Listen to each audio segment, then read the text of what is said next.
Here we are, folks. F122 at last has come back around. It's been a long time since the last one.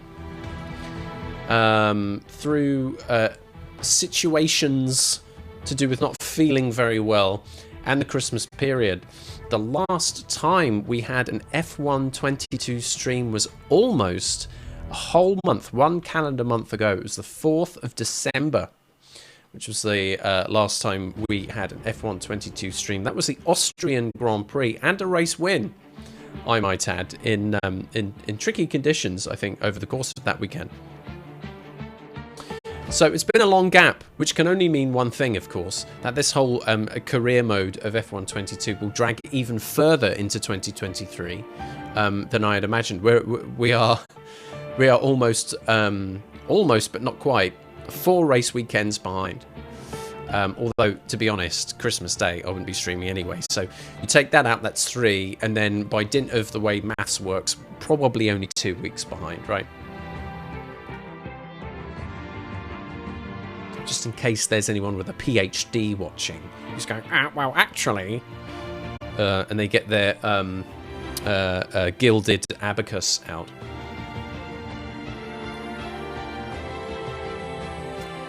Something like that. No. We are back. And I am nervous. I've not had much practice. I've not had much opportunity to play, and as we've already covered, Sundays are incredibly short days for me now. So there is not much of an opportunity to remind myself how to drive. Thankfully, with a full race weekend happening in one evening, with 3 practice sessions, 1-shot qualifying, and a 50% distance race, there should be plenty of opportunity to remind myself how the Paul Ricard circuit works out in Le Castellet, France. As I've said before, not an exciting race to watch on television, but it's a fun one to drive, and I can only hope it's not going to be... Who am I kidding? You're either into these F122 streams or you're not, right? I'm not changing how I do them. So you're either here or you're away. Let's get stuck in, though. First of all, do I dare... Not that I can afford anything, because I only have 950 Bitcoin left. Do I dare see what is in the item shop? Why not? Why not take a look, just in case there's anything interesting? We've got a fake sponsor logo there. Now you see I can't afford that, but say hello to my big win.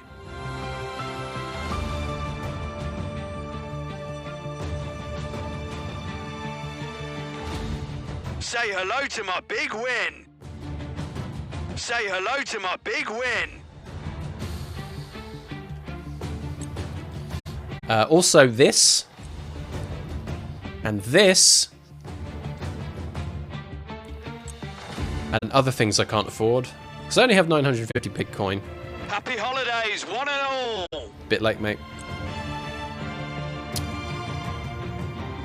Well, that was great fun, wasn't it? Right, here we go then. Let's go to... well, first of all, let's go to Team HQ, of course. And pick up the story of our season so far. As you'll see, Skip is currently 7th in the World Drivers' Championship after a run of good luck over the last few race weekends. Skip finds himself in 7th place, just one step away from the top 6, where really he should be living. We can go into a little bit more detail as we make our way to HQ. Let's go check that out. Some breakdancing there. That's right, Electric Boogaloo is back, baby.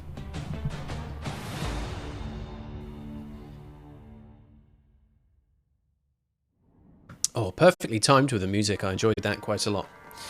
Cool. So, here we go. Back at Team HQ. We are ready to start the French Grand Prix weekend, starting with a Pirelli Hot Lap, which adds about 20-25 minutes to the evening. That's welcome. But before we do that, let me extend things further by checking the state of the car and all of that stuff. First of all, let's have a look at the standings again. As we now see the top of the drivers' standings here, Max Verstappen and Charles Leclerc are basically off and away. It has to be one of those two drivers taking the championship in the F1 22 season. Carlos Sainz and Lewis Hamilton, though, are neck and neck, 151 points each. Carlos Sainz, with higher finishing positions, is ahead of Lewis there. But effectively, as I am the second driver for the Mercedes-AMG Petronas team, I should be up there in the top 6. The 2 Ferraris, the 2 Red Bulls and the 2 Mercedes should really be filling up that top 6. We have an interloper, Lando Norris, in the McLaren, who's had a very good season so far with 110. And Sergio Perez, I think Perez is my current rival. I can check this. Yep, there we go.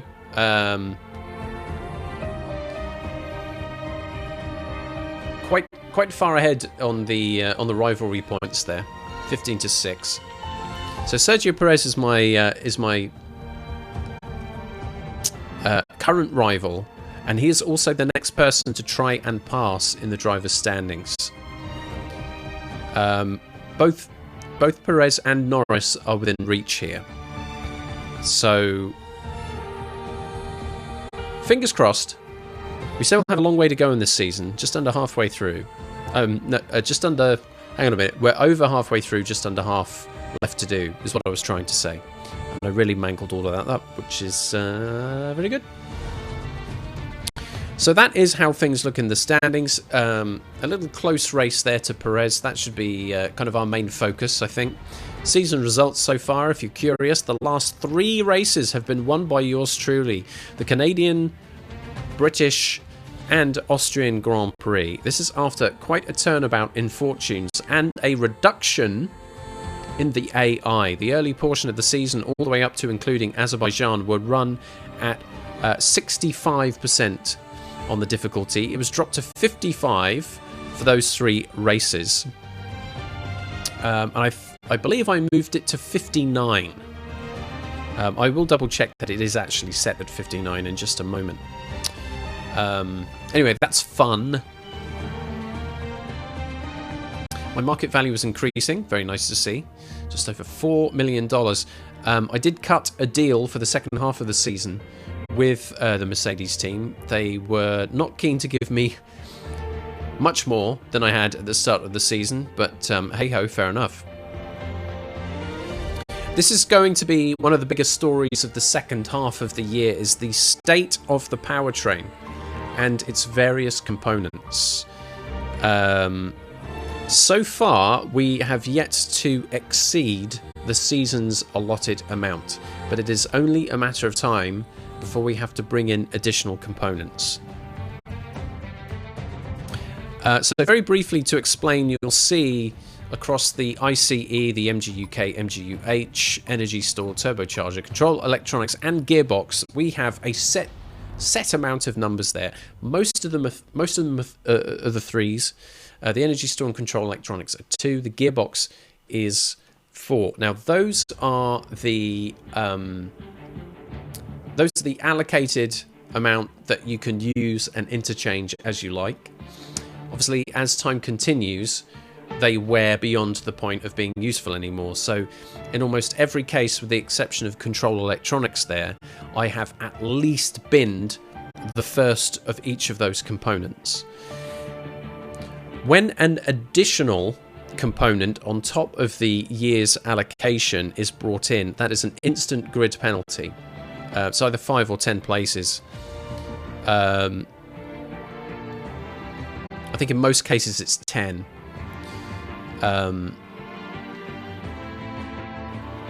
So it almost in its own way becomes a bit of a strategy move, but exactly when you want to introduce new components. Because you may want to do it in a race where you feel like you're unlikely to get good points, Maybe that's just not your circuit, or you've had some bad luck or something.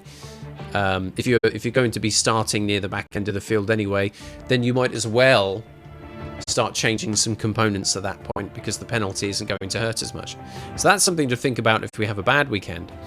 But at the moment, with the cross-section of the components that we have fit, there's a 50% overall wear on the total package. But here's the things that we have to watch out for. The internal combustion engine at 69 coming up to 70% is starting to hit a point where we can't really use it in race trim anymore. We swapped over the MGU-K for a while back. That's doing okay.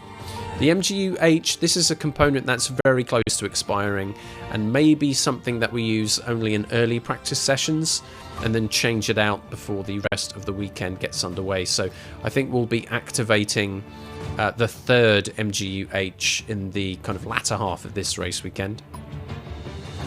Energy store has only recently been replaced. We're hoping that that will hold out for a reasonable share of the rest of the year. Turbocharger, again, a bit like the MGU-H, is one that we'll have to swap out. And also the gearbox now at 85% for that first one. That's done. At 80% on the second, in practice sessions, we were starting to see issues with that. That was removed. So now we're running around on 48. To spare it, I may... And you see we've done this before, look, I may well bring in the fourth. So we could well use Gearbox 3 for a lot of practice and then drop Gearbox 4 in for the race today. So a little bit of juggling of all those components is something that we will have to think about. On the research and development front, what have we got going on? There are some items which are currently being worked on. At the end of the last stream about a month ago, we threw a whole bunch of development points into certain things, and it's putting us in pretty close position to the Ferraris and Red Bulls in front. We want to stay as close to them as possible and hopefully not have the McLarens and the Alpines behind joining us. But you can see how the performance of the field is starting to close up as the season rolls on. And that's sort of an overview of how things have been looking and where we will find ourselves for this race weekend. But we have to get this whole thing moving with the Hot Lap. And the choices are a rival duel for 1,000 or a checkpoint challenge also with 1,000. I think I'll go for checkpoint challenge. That's effectively driving for as long and as fast as I can in an arcade style where we can stay within the timer. I think that will be the one that I play with today. Rival Duel, I lasted in Azerbaijan. It took me a few goes to understand exactly how that worked. I guess I'll do it again at some point, but I don't feel super keen about it today. We'll be driving in the Aston Martin Vantage F1 edition. Sure, no problem. Let's get this whole thing started. Please start. Please go. I'll get myself into racing position, which just basically means moving the chair about a bit. Yeah.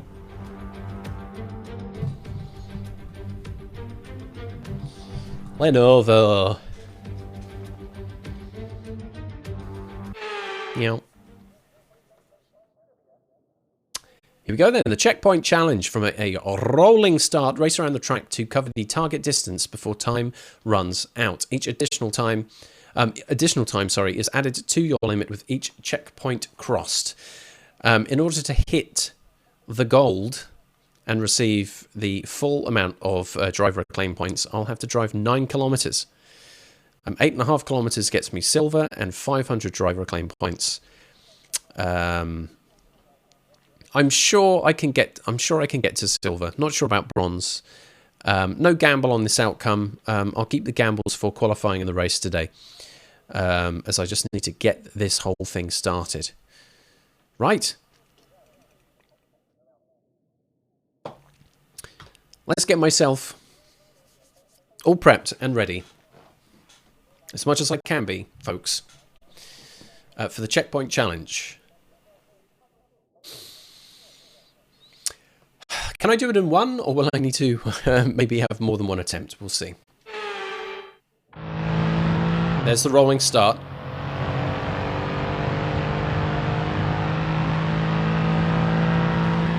As we race in golden hour.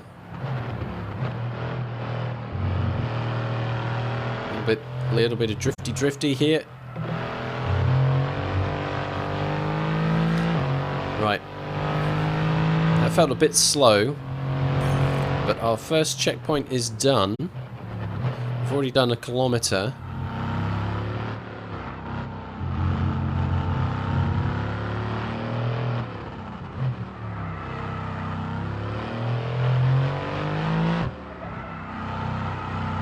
Here comes our next one. So we've lost maybe 4 or 5 seconds between checkpoints. Hoping for a bit of flat out here. Oh, a lot of drifting there. That's going to lose me a couple of seconds, I think. Flat out, full speed coming up. 2 kilometres done. But we do have quite a big old turning bit for us here. It's quite a sharp left.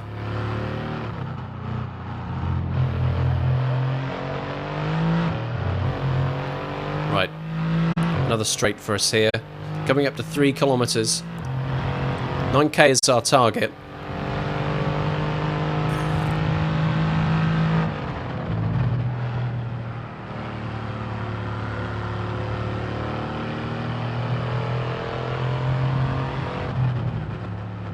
This is a very long, gently slowing right-hander here.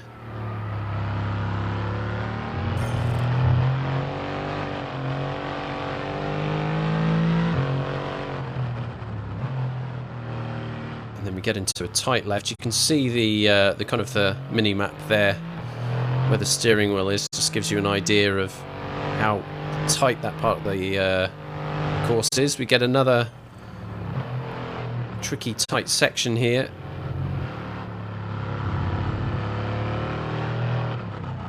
Slowest part of the circuit.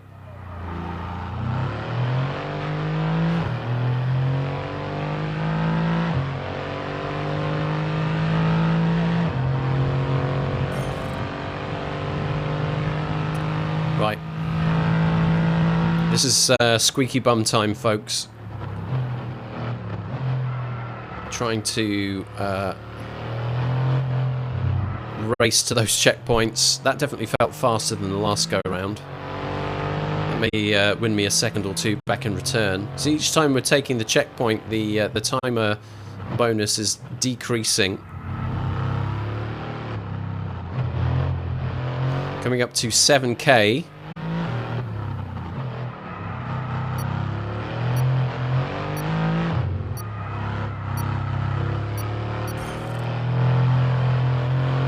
I am a bit worried that I'm not going to make this next checkpoint. I don't think I'm going to do it. Looks like it's going to be bronze here. I'm not going to hit that silver. There we go. I'm not doing that again. I'll leave it there with 1. That's a shame. I was hoping I'd be able to go for silver today.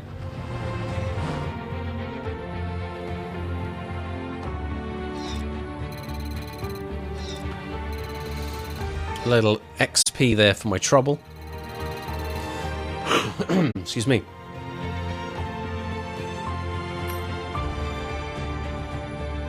Just shy of 8 kilometres.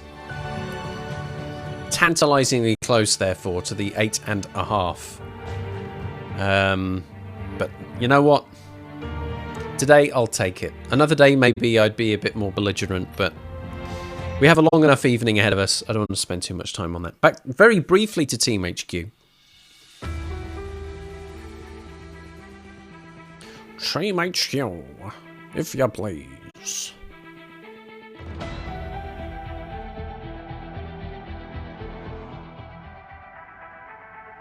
Just to confirm that we are now going to the full race weekend. We've covered everything, so we'll just charge on forward.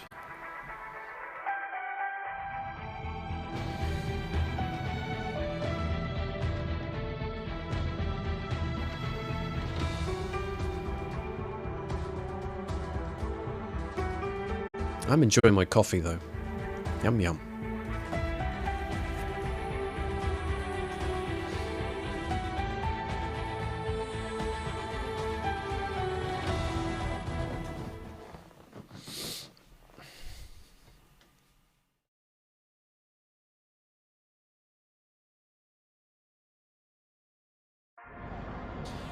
Oh,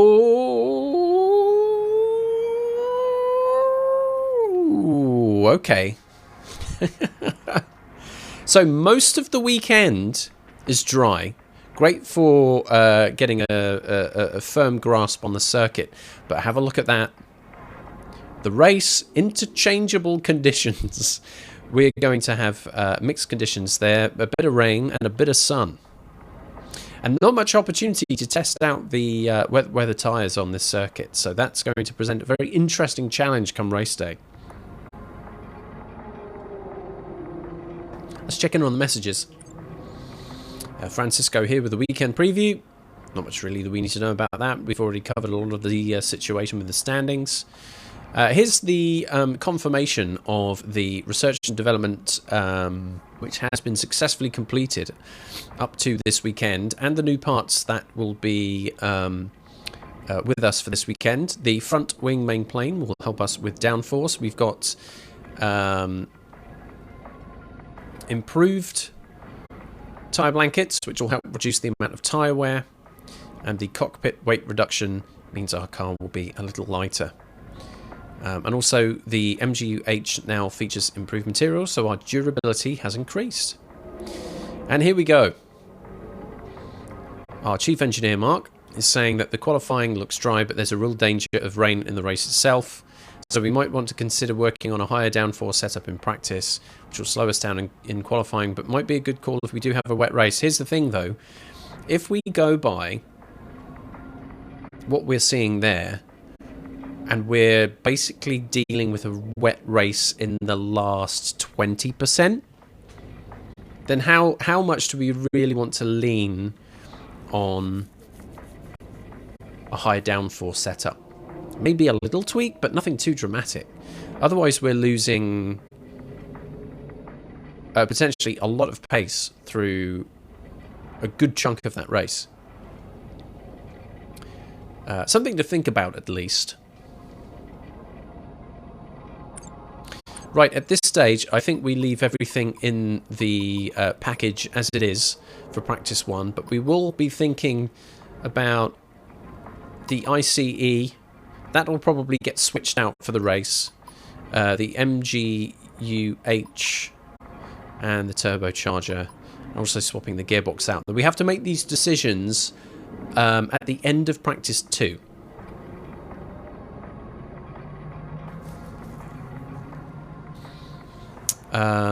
Just to be safe, I think.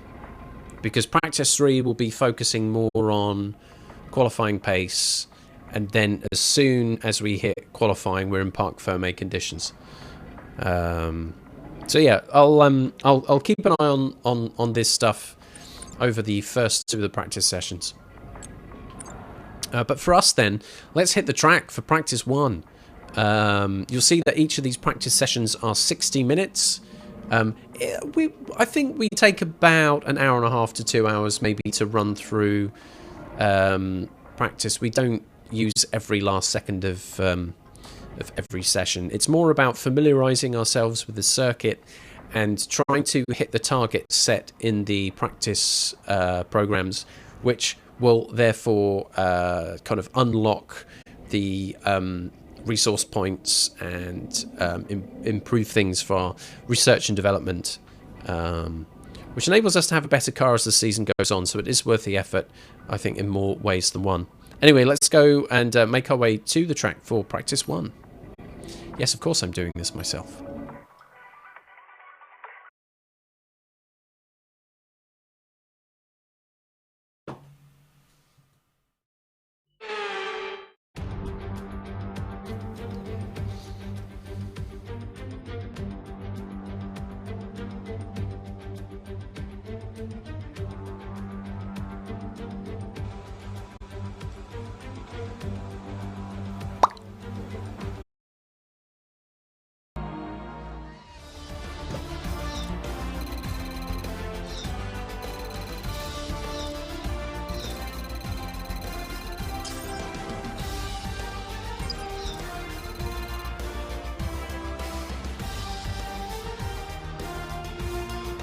The session has drawn to a close, so let's review our top three. Sainz, Verstappen, and Fernando Alonso. And that's it. Practice is officially over. Until next time, goodbye.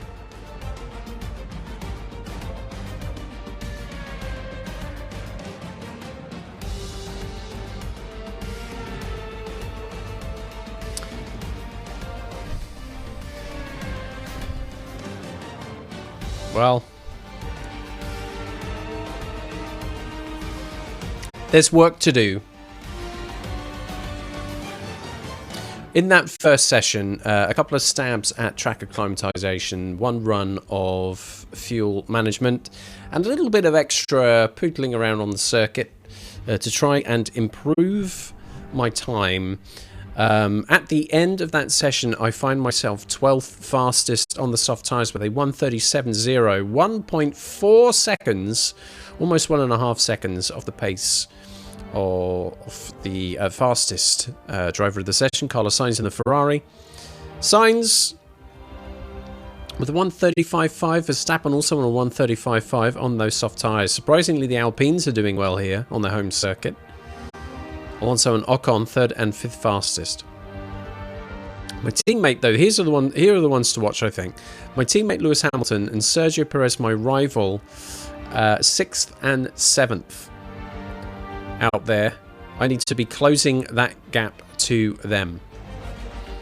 About 4/10 away to Sergio and 6/10 away from my teammate. Because I was running practice programs, I wasn't necessarily going for the ultimate fastest lap. So maybe if I go out there on a big push lap, things might be a bit different. That time there that I set on the soft tyres, they were close to 50% wear, and I was pushing as hard as I can. But you can't go absolute balls out on 50% worn softs. So I've yet had that opportunity to go out there and really blitz it on a fresh set of rubber. Maybe in either practice 2 or practice 3 we'll have the opportunity to do that. However, I feel better now than I did at the beginning of the session. We've tweaked the car setup a little bit, so I'm not losing too much time on the straights. But there is clearly more work to do to get myself up the sharper end of the timing sheets. That is it for practice 1. Let's review the situation with the car next, back at the motorhome, at the workstation.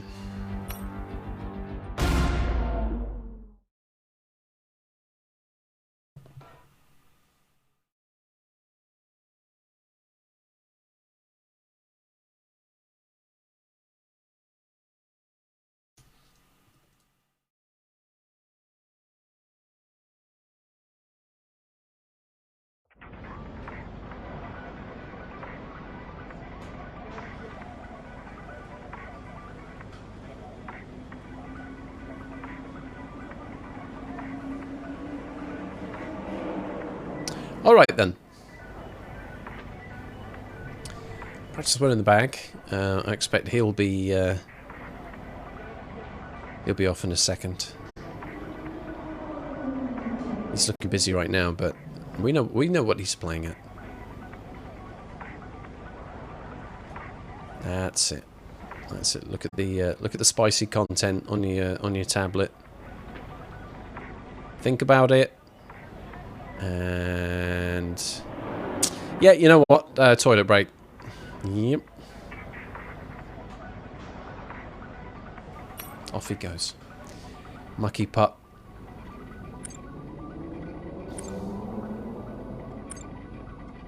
So let's check in with these components now. The ICE at 74% wear, the MGUH at 83% wear. Turbocharger at 84% wear. So through the course of one session, we've hit like 4-5% wear.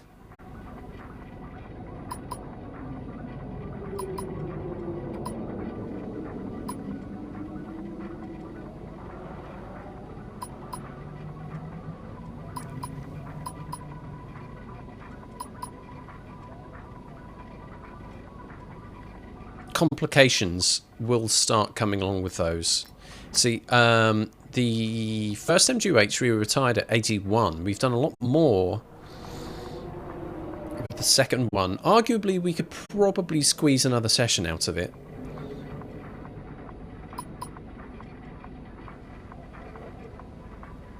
Feels like a bold push to do that.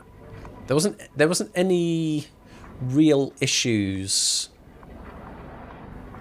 Oh, it just feels too daring to try and drag these drag these out for another session. I don't know. That ICE though, I think at the end of practice 2 definitely gets changed out. So it's just a question of whether I want to do the same with the MGUH and the turbocharger and try and run those through another session.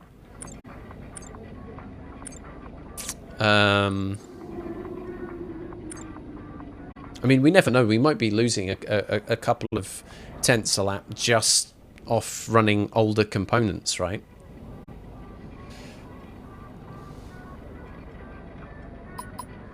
I think I might gamble. I can always switch it out during the session if I really want to.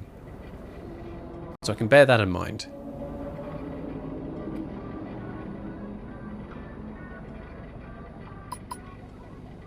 Okay, let's just push on through.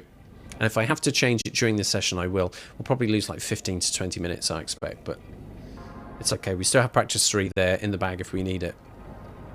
This feels a bit risky, but I'm willing to push my luck a little bit on using the most out of those components in practice 2. Let's hope this pays off.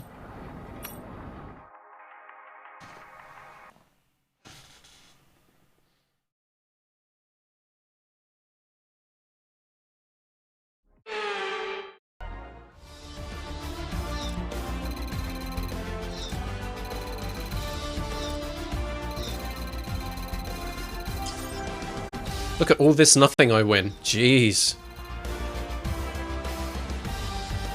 What a rip-off.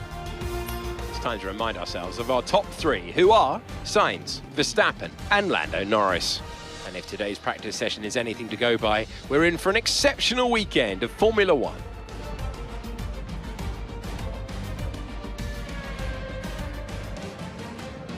Perhaps the biggest story to come out of practice 2 is my engine was kicking out smoke. It didn't give in, thankfully, but it was an indication that it was time to change some components out. So practice 2 was sort of cut a little bit short. Race strategy practice programs run. I had another stab at fuel management. Didn't quite hit the purple for that one though. So not full resource points, but getting close. Definitely a useful practice too. Timing was improved. Having the advantage of running on the softs throughout practice 2 means that I end up about a second faster than practice 1 with a 1:36.0. At the time where I instructed the team to change a whole bunch of components on the powertrain with about, I don't know, about 25 minutes left in the session to go, I was the fastest driver and the top 4 were within 1/10 of a second of each other. Then everything changed as Carlos Sainz, Max Verstappen, Lando Norris and Sergio Perez all set faster laps. Carlos Sainz with the 1:35.4. My current rival, Sergio Perez, 0.2 of a second ahead. Cheeky little guy, right there in the dying seconds of that session. So still need to push a little bit harder in practice 3 to stay ahead of him. But to be honest, I'm in the top 10, and I wasn't in the top 10 in practice 1. So these are all positive signs. My teammate Lewis Hamilton, running an alternate strategy there on the medium tyres, is 1 second behind. That won't be indicative of his full weekend's performance, I don't think. But good signs of improvement for practice 2. Still a couple of corners on the circuit which are not in a consistent rhythm yet. So there is plenty of value in taking on practice 3. But good improvements all round, I think. Positive signs. And, well, we'll get back to the motorhome, do some little tweaks and stuff, and get into practice 3 ASAP.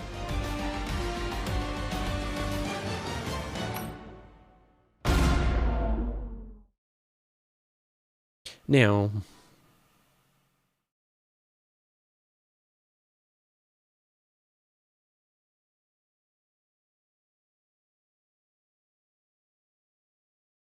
hello.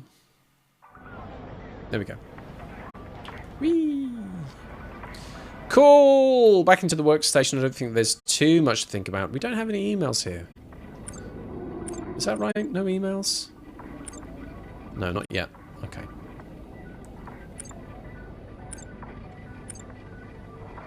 Okay, so those are getting sorted at the moment.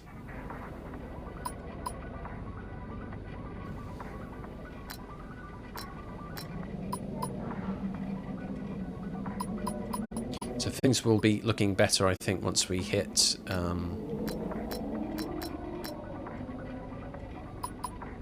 start of this session. Look at that. Ooh. So enticing. Options, buttons, things. Not much else for us to worry about here. We're getting those components replaced. We are now on the Saturday of the race weekend, so practice 3, our last practice session, before we get into one shot qualifying. While I'm here, actually, can I just double check? Yes, I did change the AI to 59. What I didn't do was update the chat command response to say 59. I think it was still reading 55. There we go. So that's saved at least. So that's correct. Good. Okay. Nothing else really to waffle on about. Let's just get into practice 3. Get this thing done and dusted. I think it's all about focusing on hot lap performance in this session. Fresh components, or fresher components, being able to turn everything up, and just go for it. Let's see how that does us. Let's go.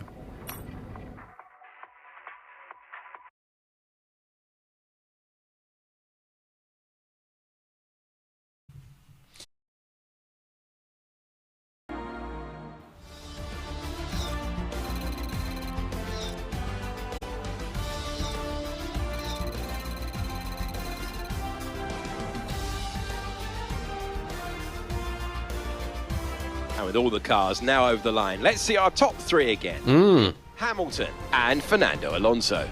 What an incredible practice session. The fun doesn't stop here, though. Join us again as the rest of the weekend unfolds. I thought one, maybe both of the Ferraris would get into the 134s. That was not the case. Lando Norris in the McLaren, though, did pretty well to be ahead of the Ferraris. Fernando Alonso had a bit of a day of it. Also up in the higher end of the 135s. But yeah, Charles Leclerc, a 135.9. Max Verstappen, a 136.1. Carlos Sainz, a 136.3. Sergio Perez, a 136.3. What happened there for the Mercedes to be so gosh darned fast? 135.0. For my teammate Lewis Hamilton, and I don't know what happened in that the first of the two kind of hot lap attempts. I was 1 second faster than any other car in sector 3 alone, which contributed to the 133.597. I tried again towards the end of the practice 3 session on a fresh set of softs to go even faster, but I just couldn't do it. It seemed kind of pointless. There was something obviously very special about that one lap that will never be captured again. But that is it, folks. That is the end of the practice sessions. A nice turnabout of fortunes from going something like 12th fastest to the fastest. But All of this stuff is purely academic. What really counts is qualifying and the race. And that is coming up next. First of all, let's have a look at the outcome of practice. Good resource points across the team.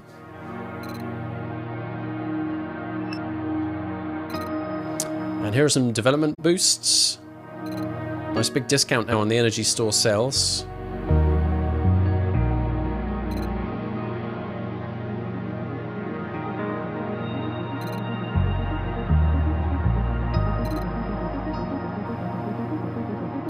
So that energy store sales purchase is making a lot of sense at this point.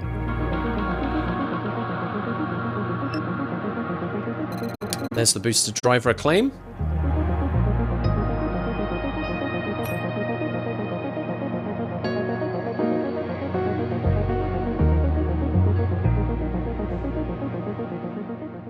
Back to the workstation for us.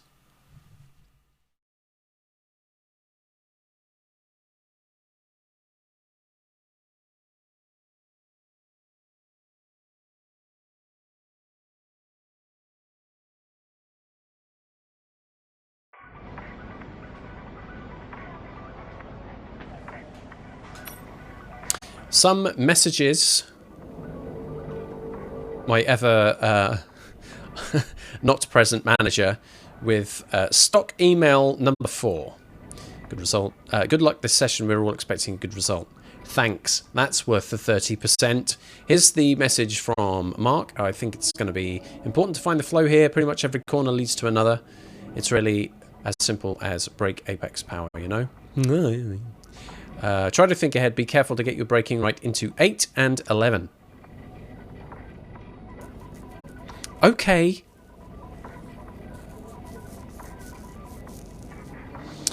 Turn 8, I think, is the left-hander after the first little straight.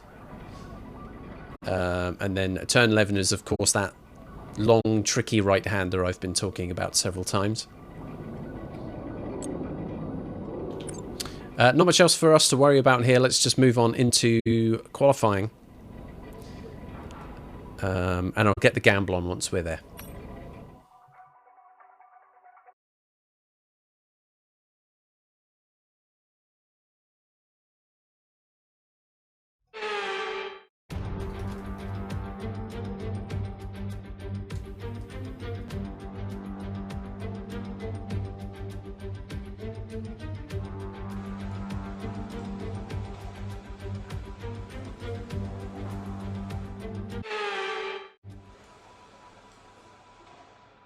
Okay, so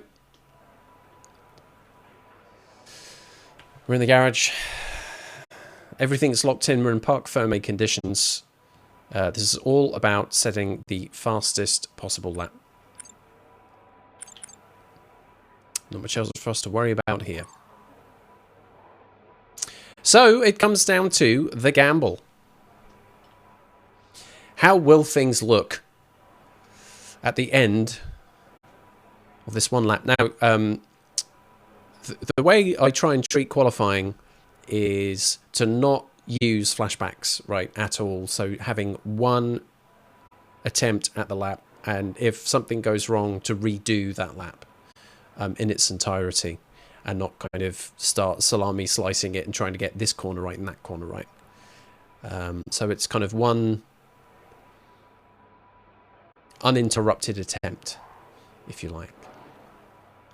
So let's get the bet underway here for the qualifying position. You have 2 minutes to bet your engagements. Here we go. Here in France, where will I qualify? Will it be a pole position for us today, first place, or somewhere else in the top 6, or between 7 and 12, or, I mean, which would be pretty unfortunate considering how things have been looking so far, or will it end up somewhere much, much further back? Positions 13 to 20. You have just over 1.5 minutes to place your bets. If you have those engagements ready, please get ready to throw them in to the gamble. Unless there is an issue, I cannot see anyone placing their bets yet. Anyone in chat please confirm whether that prediction is active? In fact, could anyone in chat just confirm that they're awake? That would also be pretty handy. Because if I get to the end of this 2 minutes and there is no bet at all, I may rerun.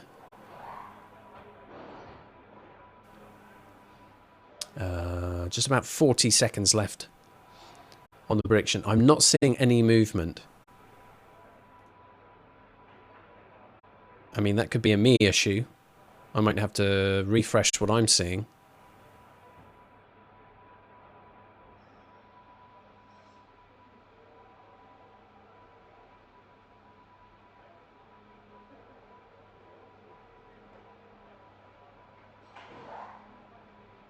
Very, very nervous here. Feeling very nervous indeed, because time's almost run out, and I haven't seen anything go in.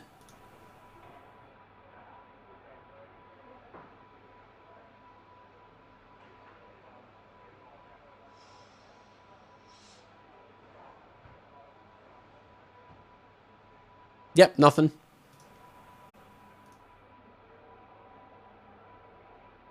I'll have one more go at that.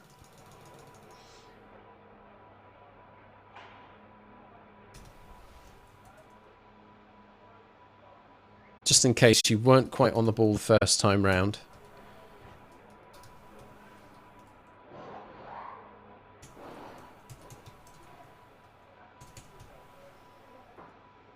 Okay.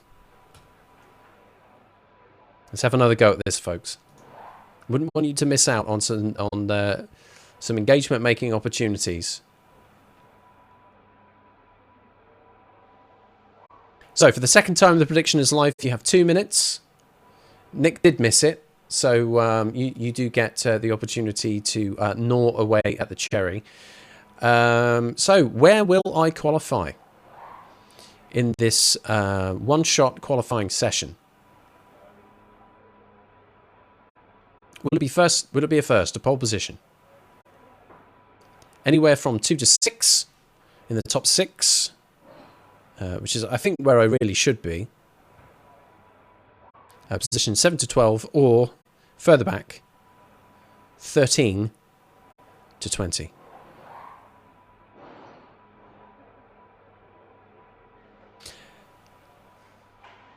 We have a bet. We have a bet. That's good. I was getting a bit nervous there. So at least someone is in. So they will either win back or lose their investment. There is less than a minute left. If you are within earshot and are able to place down your bet, now is the time.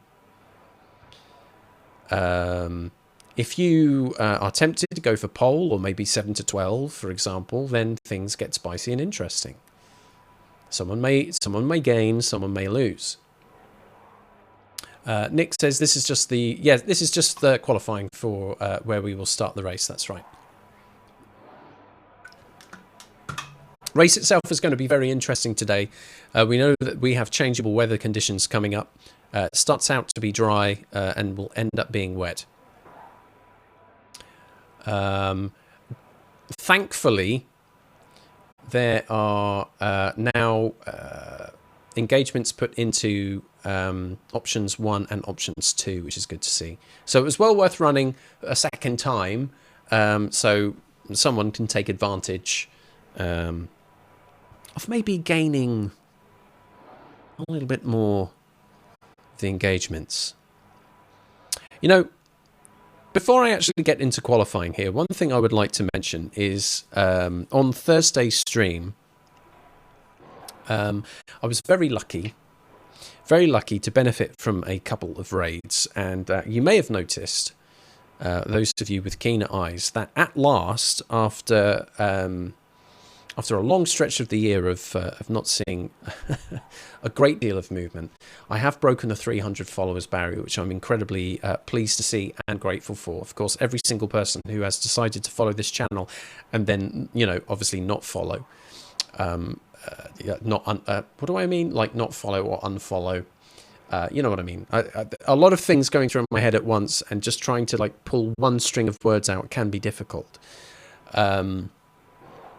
Is quite frankly a bit of a miracle, especially when many follows that come in can be like not real accounts anyway. But because that 300 follower target has been met,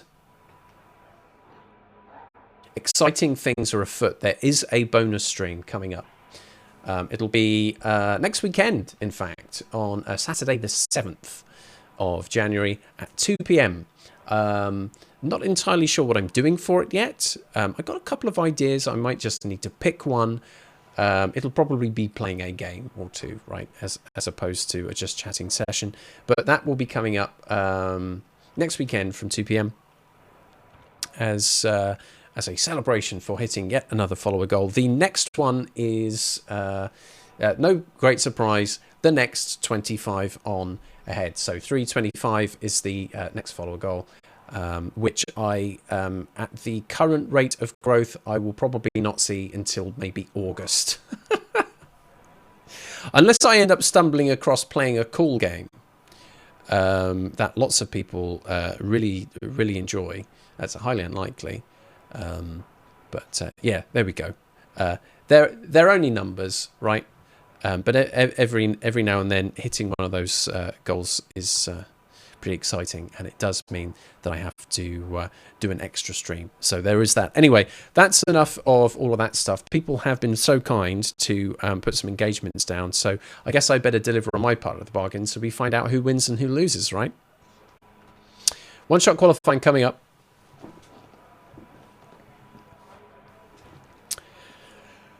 Eyes down for a full house. Let's see if I can do this in one. Let's go.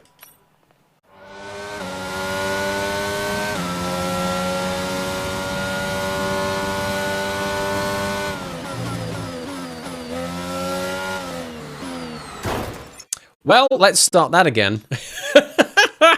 Terrible turn one.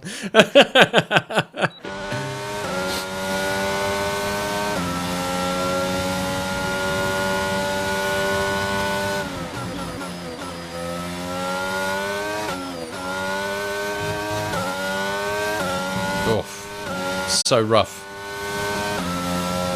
Whole position unlikely.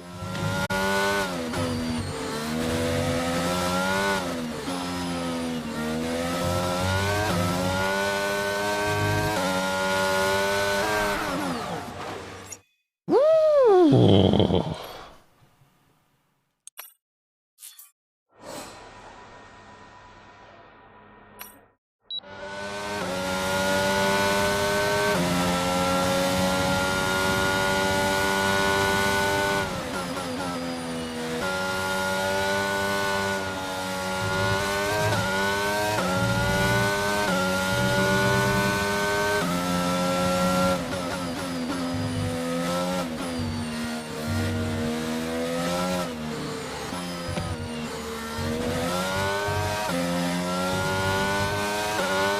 That's it. Should be alright from here.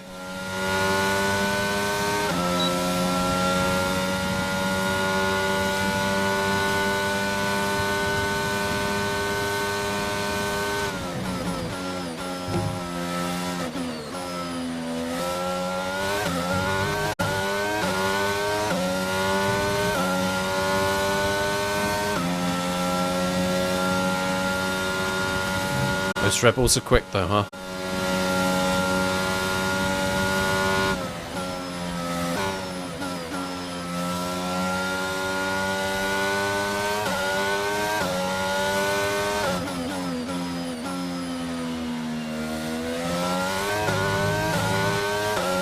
This could be close.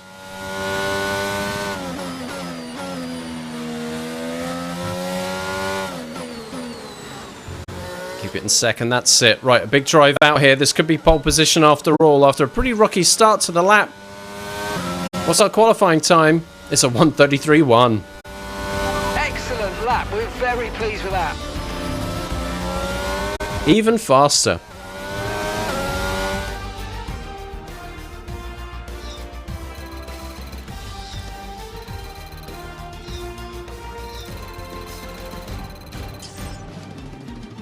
If I won another nothing, I have. What a glorious day. With qualifying finished, it's time to remind ourselves of our top three: Gip, Verstappen and Lewis Hamilton. With qualifying wrapped up, we now have our grid lineup for the big race tomorrow. Be sure to join us then for what will no doubt be a fantastic race. I'll be honest, that did not look to be a pole-winning lap for 75% of that lap. But it was all pulled back in sector 3, people. Things were that turn 1 and 2 situation's tough. I fell back maybe 2-3 tenths off the pace. And then it was just slowly pulling that back. Oh, I'd love to see the sectors for that. But in practice 3, it was a 1:33.5. Max Verstappen in the Red Bull hit a 1:33.6. So it was maybe half a tenth to 1/10 slower than that lap I set in practice 3. Somehow, a 1:33.1 is what I was able to deliver in qualifying on the 3rd attempt. The first 2 were a bit embarrassing. My teammate Lewis Hamilton did well. A 1:33.7. But we can see the top 13 there are all faster than what we were seeing in practice 3, where everybody was like in the 1:35s or slower. So you can see everyone's got a little bit quicker and those gaps have closed. Ferraris have done a lot better. So here's what we take away from this, right? I obviously had a good lap, but the Red Bulls and the Ferraris are up there. Lando Norris continuing a really strong weekend for him, still breaking into the top 6. Fernando Alonso qualified 7th, again outperforming in that Alpine. Sergio Perez, though, my rival, and who had been faster than me for a decent amount of the practice sessions, was qualified in 8th.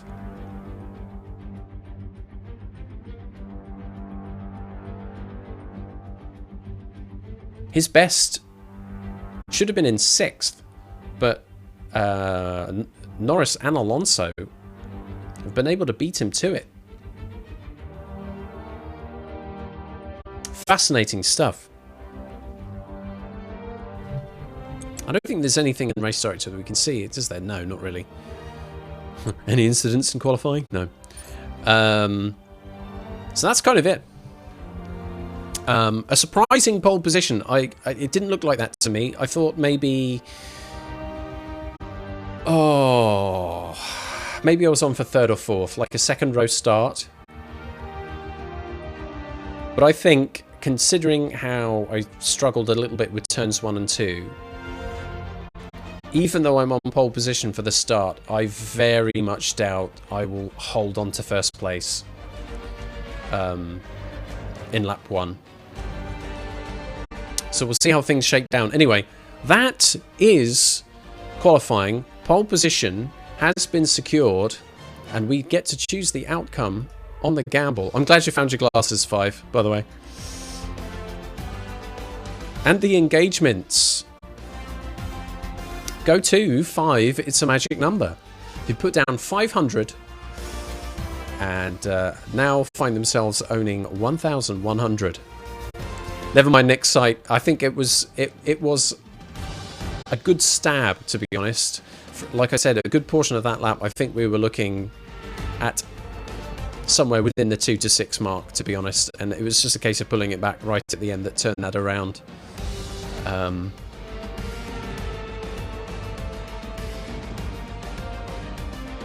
Yeah, I think it was sensible. It just wasn't quite your luck there in the end. Anyway, let's move on, shall we? With qualifying done, let's get ourselves in the pre-race situation.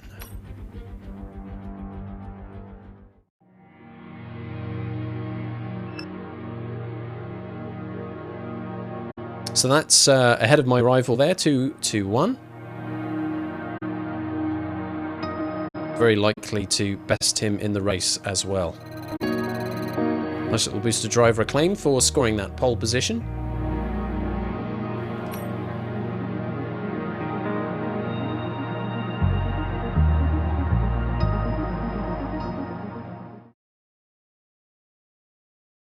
And away we go.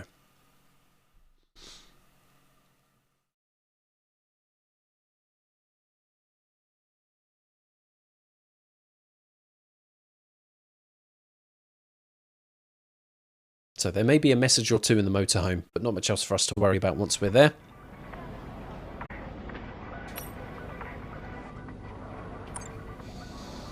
And it's just the pre-race briefing from Mark. No heroics, don't damage the car, all that kind of stuff.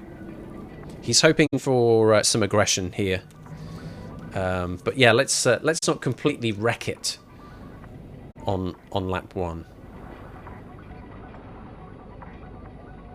So as we can see there on the right-hand side of this here email, we see how the conditions deteriorate through the course of the race. So again, I don't know, like 3/4 of this race, we're looking at dry conditions. The track temperature will drop a little bit as the cloud cover increases. That may not be a massive issue depending on the strategy that we're on. But we can see right at the end there that it starts to get wet. We may want to factor that into our pit strategy once we get there, right, in the knowledge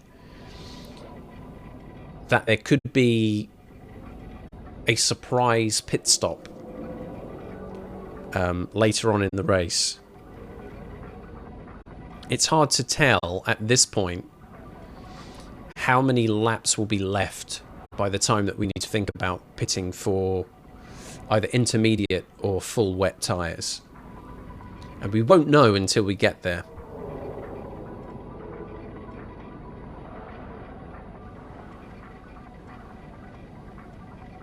In the lap of the gods, really, on that one. Anyhow, the car is in probably the best condition that we can give it. The total package here has an overall wear of 15%. The internal combustion engine, the new one that we fit, only has 2% wear here. Same for the MGUH, so they're very healthy. MGUK at 37, energy store still quite fresh, turbocharger brand new. And we've gone back to gearbox 4, which we've only used for races so far. So that's it. Let's get ourselves into race mode, shall we?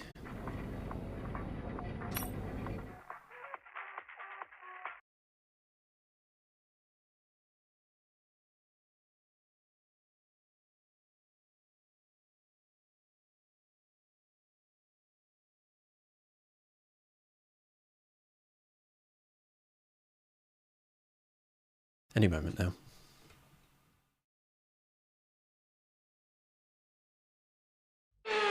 There we go.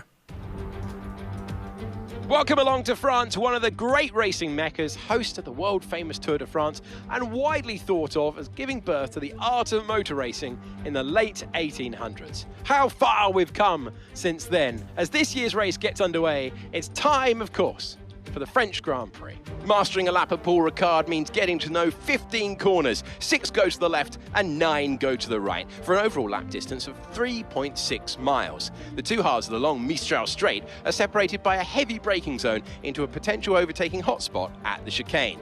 And watch out for drivers running into the distinctive coloured stripes, which are low in grip and highly abrasive.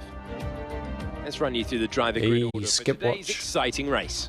Skip lines up on pole position. That's me. Edging out Max Verstappen, who will start from P2. Looking down the rest of the grid, we have Hamilton, Leclerc, Carlos Sainz, and Norris. Fernando Alonso, Perez, Gasly, and Kevin Magnussen. Tsunoda, Mick Schumacher, Guan Yu Zhou, and Stroll. Albon, Vettel, Albon did well. Nicholas Latifi, and Daniel Ricciardo. Ah, he's taken a penalty. Bottas, they've taken a grid penalty. And Esteban Ocon lines up at the back of the grid. Which of these talented drivers will come out on top today? With me today, of course, is Natalie Pinkham. Let's talk about Skip. That was a great win in the last race. Can they keep that momentum going this weekend? It's always nice to come into a Grand Prix weekend on a high, but your expectations are based much more on your practice and qualifying runs. So it's the momentum from those sessions that they'll be hoping to carry into the race today.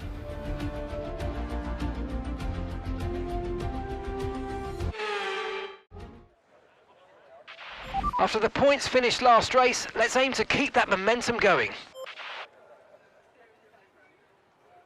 Okay, then. I'll do my best. The last 3 races have ended up with a race win. Will the changeable conditions that we're expecting in this race cause some complications to achieving 4 in a row? A couple of things to bear in mind. Those changeable conditions for one. Also the fact that the AI has been moved up from 55 to 59. And we may push it up to 60 or 61. Should things be victorious for us again today. So we'll see how that works. But in order to kind of help inform what we're expecting to see in the race coming up ahead, we need to take a look at the strategies. So, shown to us initially are the projected strategies. We have the default and the alternate. And I think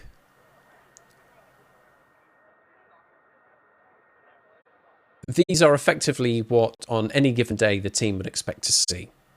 But because the race strategy practice program has been completed and we have our own data from that, we'll get to view the personalized version, which is usually a little different.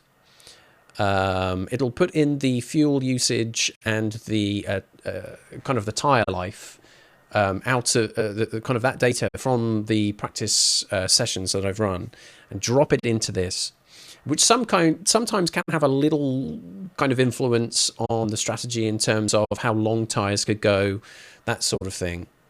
But we may have to do some creative thinking here, knowing that things will change in the kind of the latter portion of the race. So the default strategy here gives us currently a one-stopper. The first 12 laps on the medium tyre and then running out the rest of the race on the hards seems fine.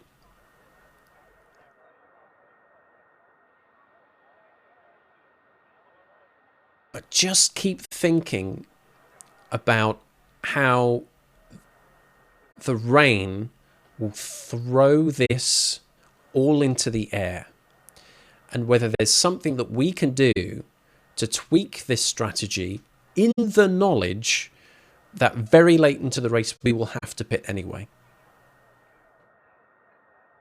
So we'll look at the projected, we'll look at the personalized, and then we'll have a little think about if there's anything we can do to tweak or customize it in preparation for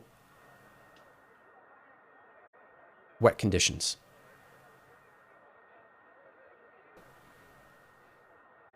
Let's have a look at what personalized does to that default strategy. 2 seconds, 2.5 seconds faster. The mediums last 1 lap longer.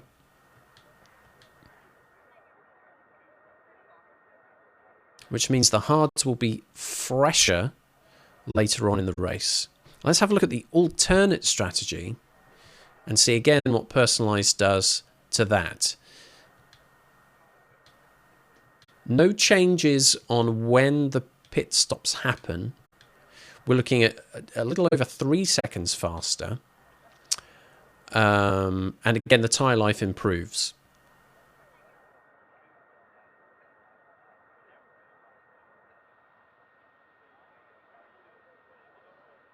Here's what I'm thinking.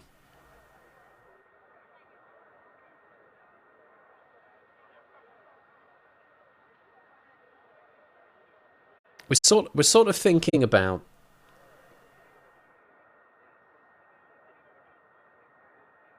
banking on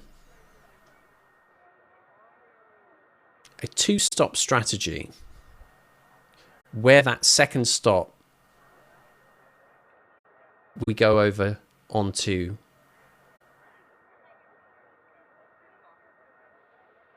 wet tyres without really knowing exactly what lap that's going to happen. So do we look at the shape of a 1-stop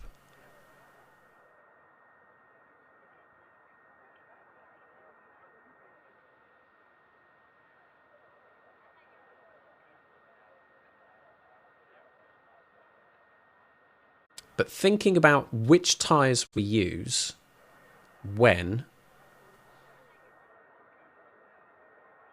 knowing that in that second stint we can cut it short because we'll have to change. So that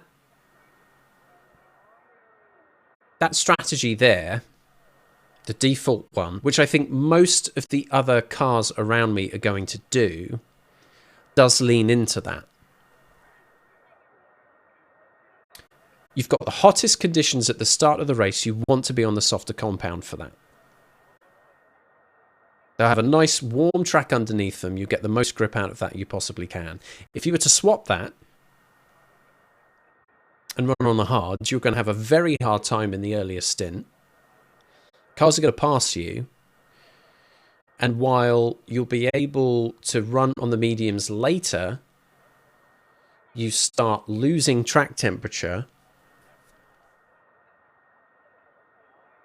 and the mediums that you would then be running would fall out of kind of like their optimum operating window. It doesn't make sense. So with the default, you'll feel pretty confident that you'll be doing the same as the other cars around you, and you'll all kind of be reacting at the same time. So then you can rely more on what you do on track than kind of having to play on a gamble of a strategy. The problem with the alternate, especially if you're running on the softs, is that they have a very, very short life indeed. We've seen that in practice. You know, once you've got a couple of out laps done, you've got maybe 4 good laps on those softs before they drop off.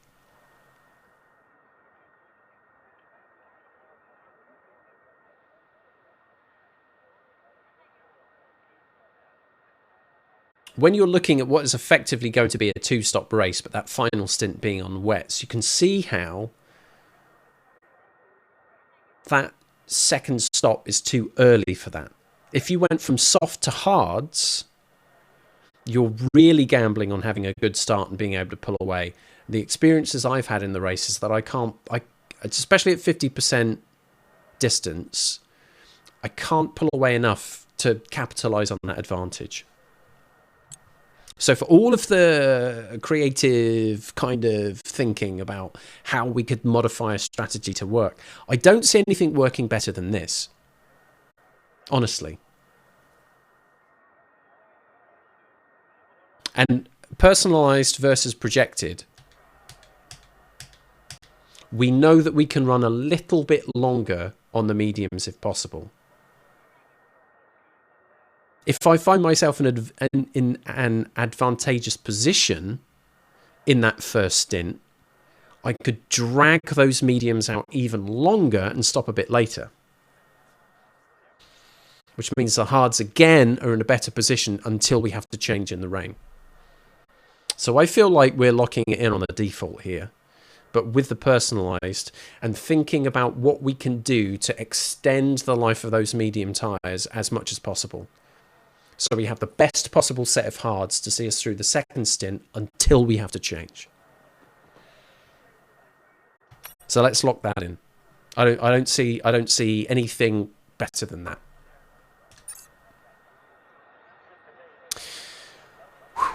So there we go. Turbo, hello, welcome on in. You're thinking hard until rain. The mediums might be risky. Yep. As you can see, I'm on pole position. Very surprised to find myself on pole. Most of one-shot qualifying, I was I was not pole, but maybe somewhere between second and fourth, maybe second row.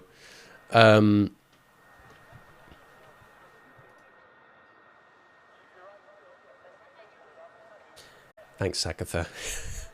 What you got to see there was a front row seat into me overthinking every last thing.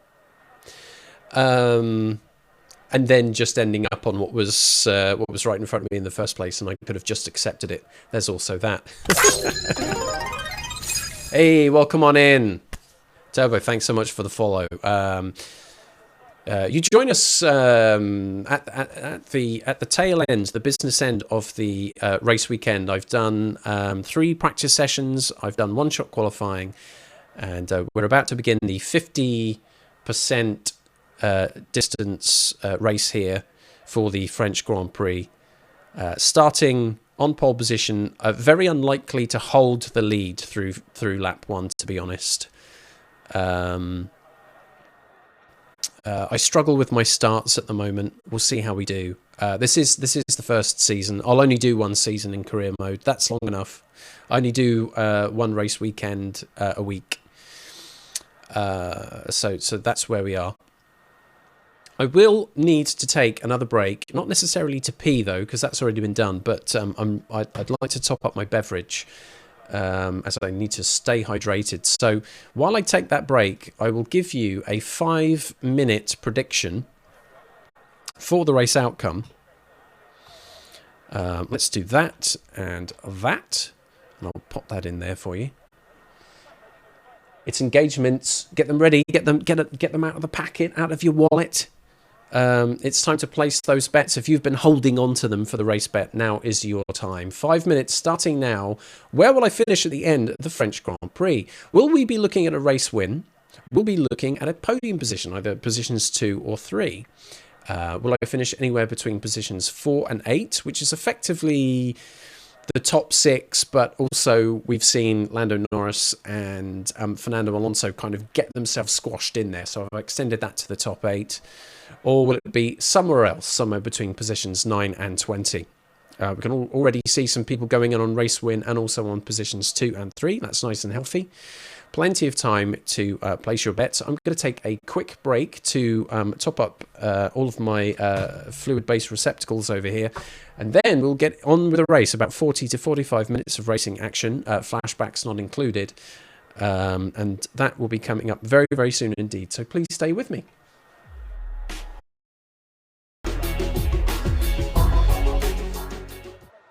You know what? I treated myself to an extra wee anyway. So there are no alarms and no surprises, please. Quite glad I did. The gamble is done. Thanks everybody for participating in that. And people had been holding back, I think. Quite a few people have gone in. on a race win. Now, the last 3 races have all been wins. It would be not uncharacteristic, but a little bit shocking to get 4 in a row. But many of you have been keeping the faith there. Nick Sight has gone in huge. That man must be wealthy beyond his wildest dreams with engagements to throw that much into a race win. Nick, I hope you don't lose him, buddy. That's a big one. So a bold all. Now, there is someone who has followed this channel for some time and does enjoy engaging in predictions, who has almost consistently voted against me. And it's unsurprising that, yet again, Sagatha has voted against a race win, but specifically gone for like the closest you can possibly get to winning but not winning. Like if I finish 20th, like that's a bad outcome, but is that any worse than second? And if you're further away from the winner, maybe it actually just hurts less.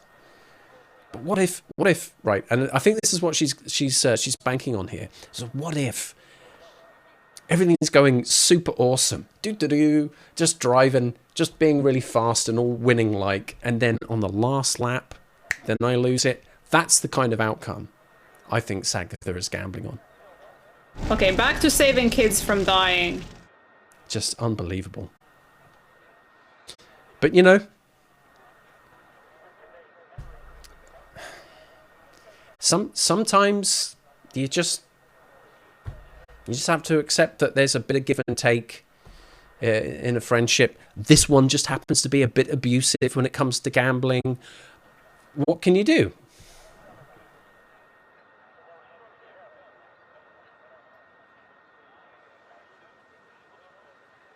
It's just, you know, I guess I just facilitate that kind of thing. We also had a Merry Dave. Hello, Merry Dave, by the way. And Happy New Year to you as well. Putting in a cheeky wee bet on positions 4 to 8, which is not, again, depending on the kind of race we have here, not out of the realms of possibility. If you prove to be right, boy oh boy, think of all the ad breaks you could buy. Anyways, it's almost 9:30 and I've got a long race ahead. So I need to pull my finger out here and get this thing started. We got a formation lap to do here as well, right? So it's time to get this whole thing underway. Everybody, thank you for being patient and hanging on this long to get to the race. Thank you also for placing your bets. But now it's time for the French Grand Prix. Eyes down for a full house, etc. Let's hope for a good one. Of course, as my eyes will be on the circuit most of the time, I will not be super responsive to messages that are in chat, but as and when I can, I will look, I promise. Let's go. Here we go then.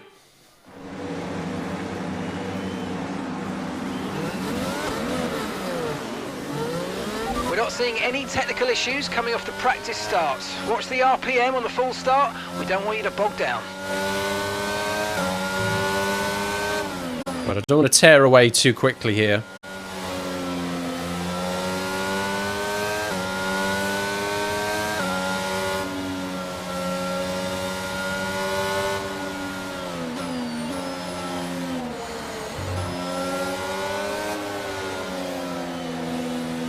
We've got to get those tyres warmed up by the end of this lap. And try and punch through those gears a little bit as well if we can. No rain expected. No rain expected for the time being. Not yet, but it will happen. We'll probably get up to 8th gear here. Yeah, there we go.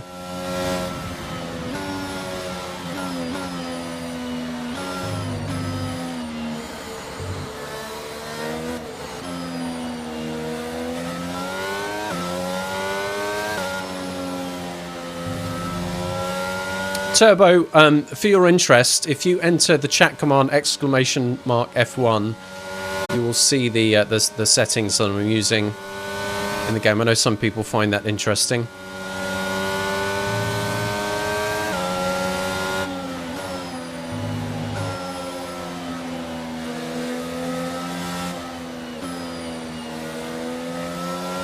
Okay, just the right-hand tyres to get to temperature. Putting a little bit of load through them there should help a lot. There we are. You thought second gear was scary. You mean you got to second gear, Sakatha? Incredible scenes. Right, okay, here we go. It's time to get the parking done, which is always a tough one.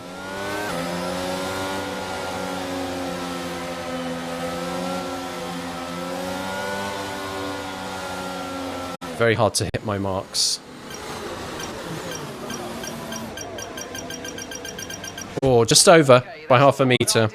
Shut up, mate. Mate, I don't think that makes any difference. Okay, here we go. The race is about to start. And I will be doing an absolutely terrible start, I am sure.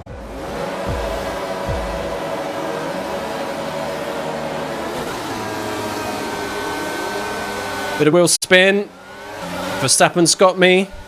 I think we've had a bit of a bogging down there. Yay! Oh, a lot of wheel spin. Let's have another crack at that. Slow reaction time, and again the wheel spin's just eating me alive.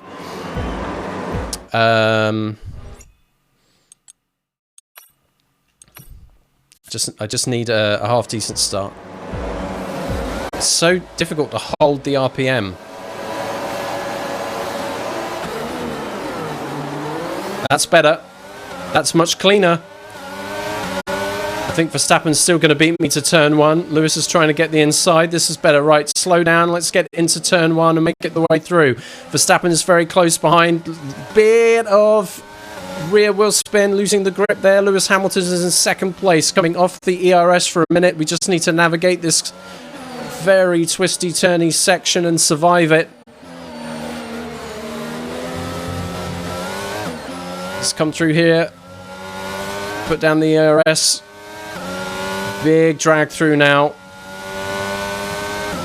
Lewis Hamilton is close enough to make something out of this. I don't really want to be battling my teammate this early into the race.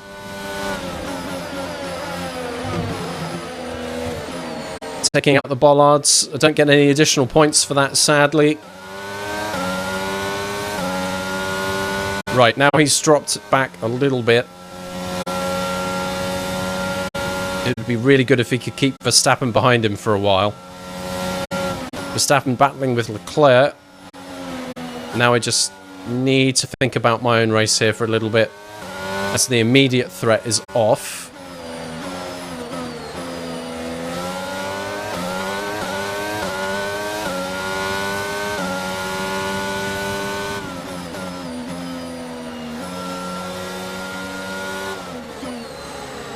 Put it in second gear, come out of here, pull away nicely. One more lap where we don't have to worry about DRS, so I need to increase that gap as much as I can. Another bollard taken out, excellent. That's I don't know. I failed my driving test, maybe.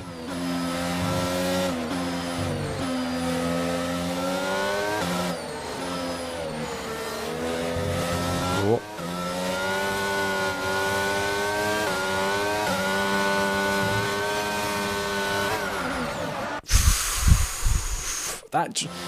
This sequence and how much power to put down is still a mystery to me, and I'm in the race now.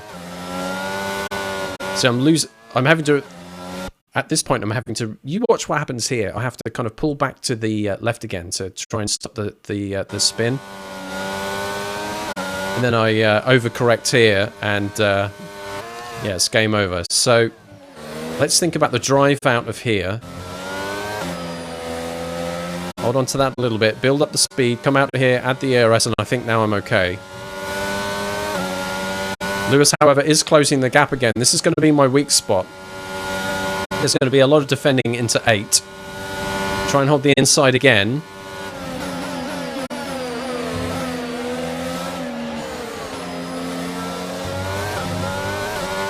It's like I could be battling my teammate here.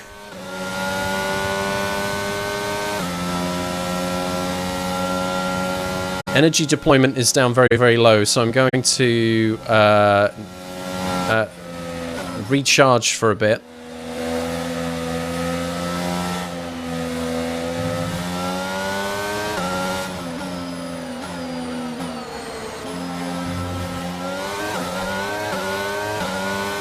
Which could be tricky for me.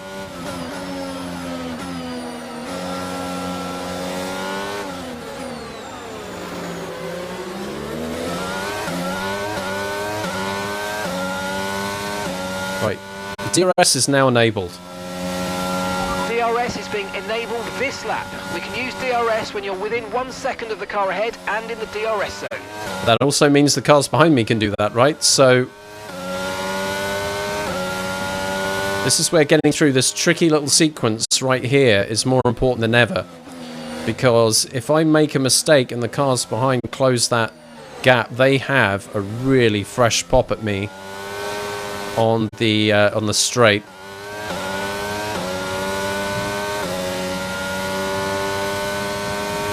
Seven tenths to Lewis. Right, his DRS is open, but he is defending against Charles Leclerc. You can see they've pulled over heavy to the left.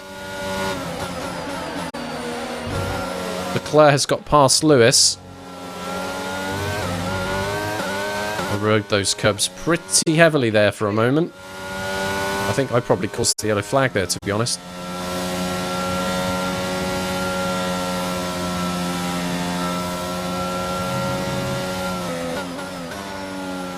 And we've got a retirement already. Guan Yu Zhou in the Alfa Romeo is out. Has he been able to pull off safely, or are we going to be looking at a virtual safety car or even a safety car situation? If it happens, it will happen pretty soon. Otherwise, we're safe. Obviously, this is not the time where I want the field to bunch up. Bring the gap again to Charles Leclerc. He'll probably get DRS on that one. He set the fastest lap.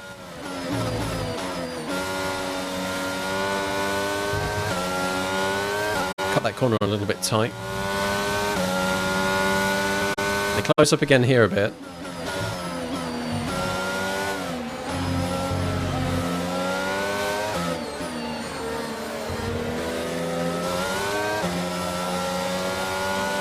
So much load goes through the tyres there, it's scary stuff.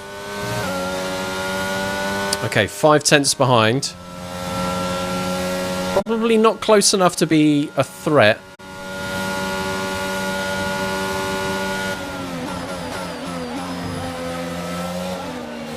But if he can close the gap and get a good run out of here, again, we need to cover that off.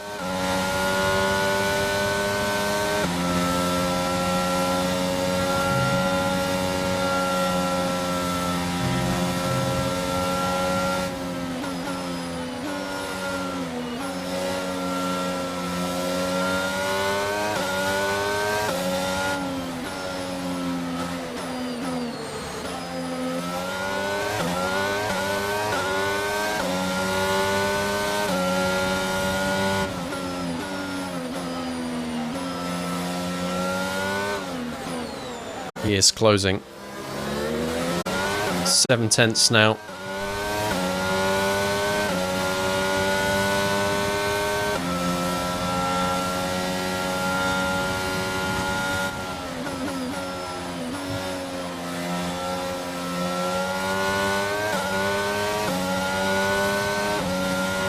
Six tenths again around that sequence, so he's not really closed up hugely. But I have to be on the ball through here.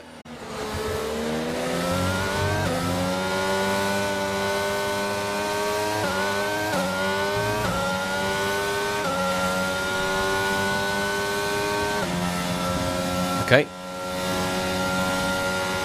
Closing. So he's making about 2 tenths. So if he was like 4 tenths behind me, instead of 6 or 7 tenths behind me at that point, I would be well within my rights to start sweating bullets.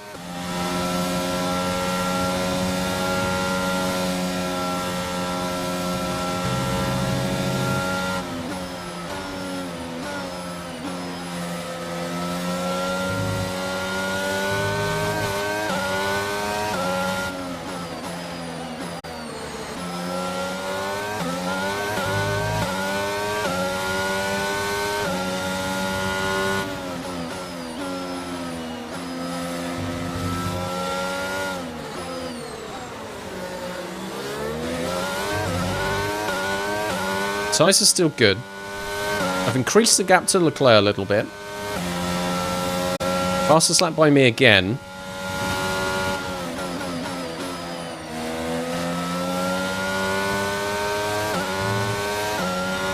Full race update. You're in first position, front of the pack. Leclerc behind. Less than a second separates you. They're on old mediums. Your pit window will be open in 7 There goes laps another time. bollard. Okay, 22 laps left.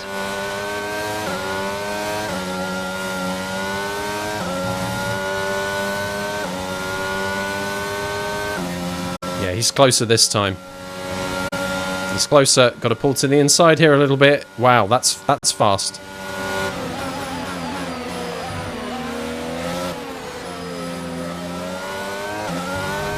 That was dangerous. I think he had me almost.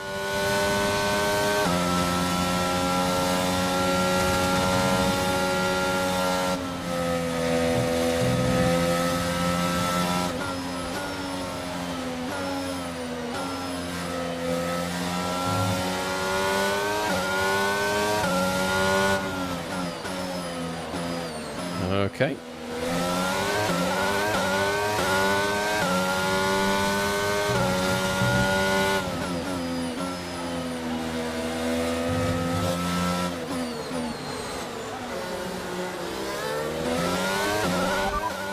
Tyre status. Okay, no issues with tyre wear for now. Keep taking care of them.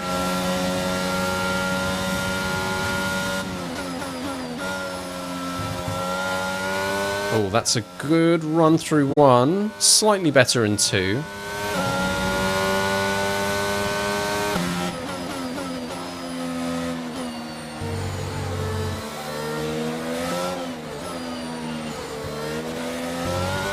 The tyres scream through this section.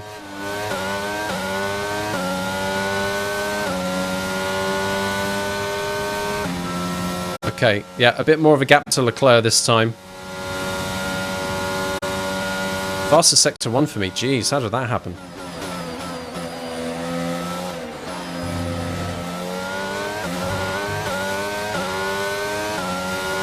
Okay, I need to recover some more ERS here. I'm going a bit crazy on it.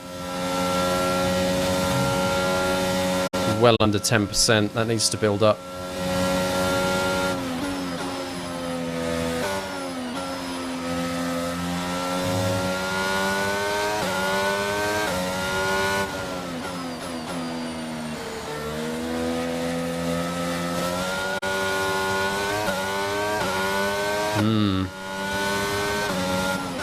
He's fighting the tyres quite a bit there. He's closed the gap considerably.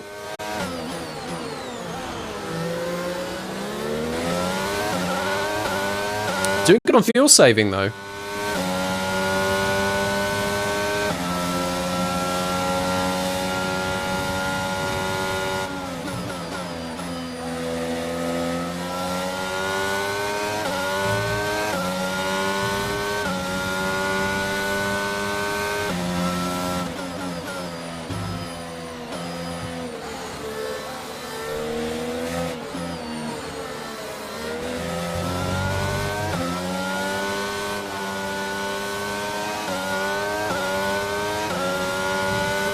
Right, I think he's a lot closer, yeah, 5/10. Look at this. Okay, be aware, the grip levels are going to start falling away soon.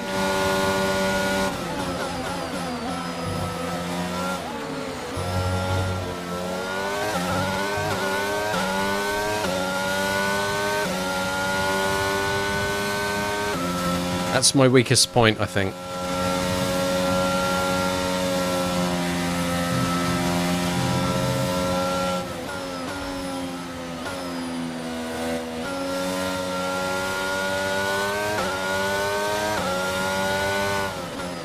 And then here out of 12, I have to watch out on the tyre grip. That was better.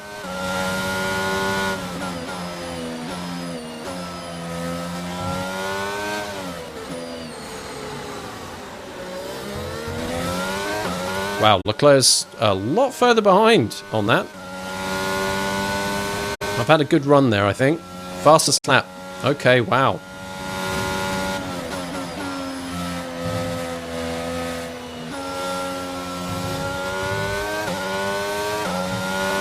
broken the DRS toe. Will that hold?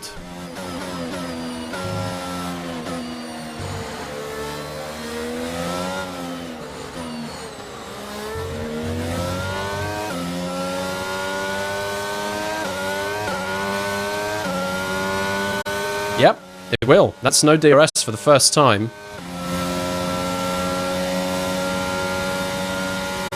If I can increase that gap, that'll be wonderful.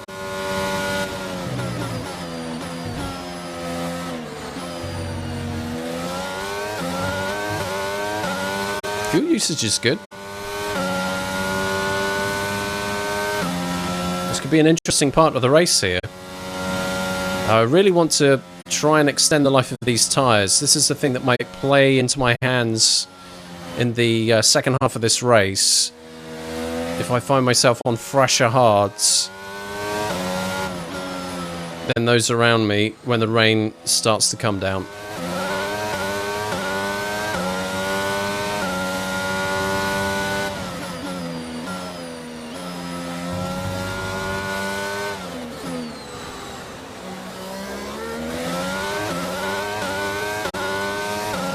.5, 1.6 to Leclerc. Driver behind. Repeat that, I've got some interference here. Alright. Driver behind. Leclerc is behind you. Okay, the gap behind is 1.6 seconds. Okay. They're on old mediums. Their tyres are 9 laps old. We think they've got one more stop. And the time last lap was a 1:37.5.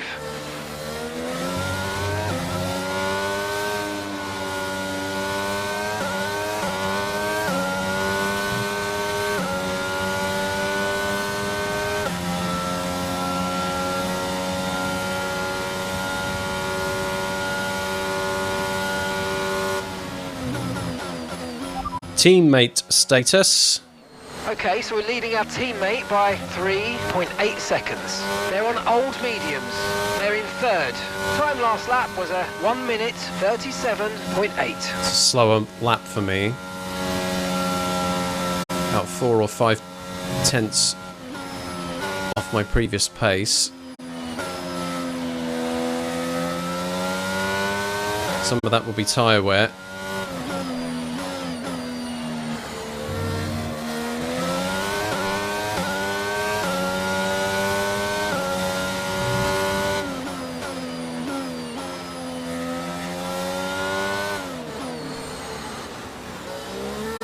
Use ERS out of here. Verstappen has pitted early. Okay. That's an interesting strategic move. We're approaching the pit window now, and you're going to be on hards next time. He cannot be coming out on hards this early, can he? We'll see.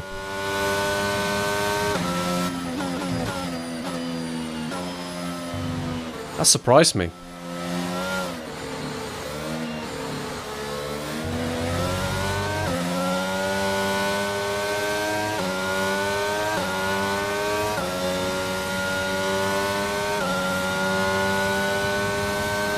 Big gap between Charles Leclerc and Lewis Hamilton. That would probably be because of Verstappen pitting, right? That would explain that gap. Science. Leclerc's got close. My pace has dropped off.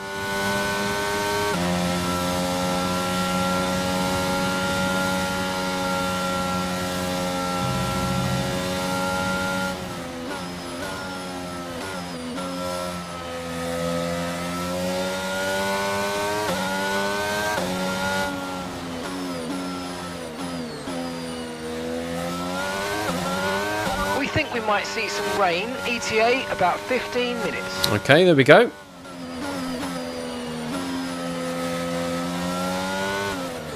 That's the first official mention of it in the race.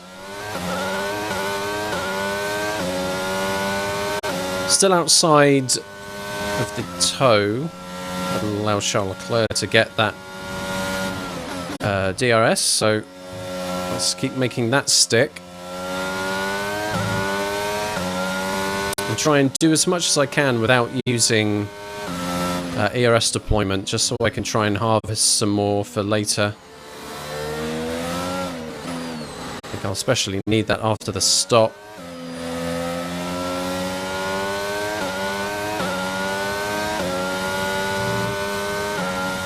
Let's check when that is scheduled for again. Between lap 13 and 18.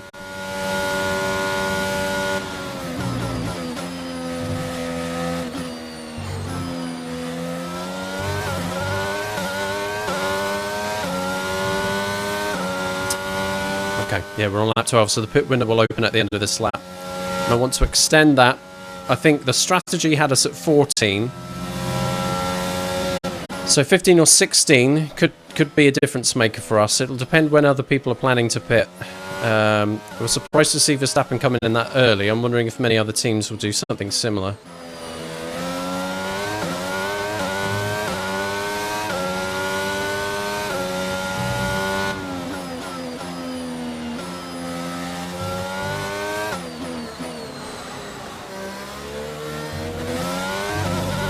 Leclerc has pitted.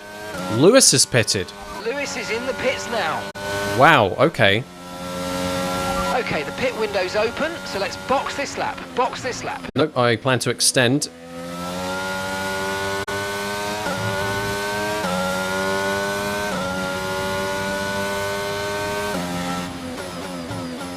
I hope this isn't a mistake.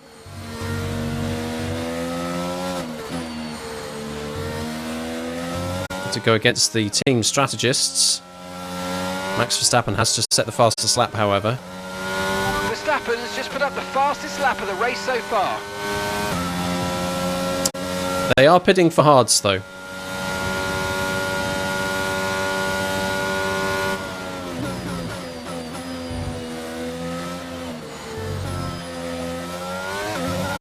Okay. Battery's charging up nicely. We're at 32% now.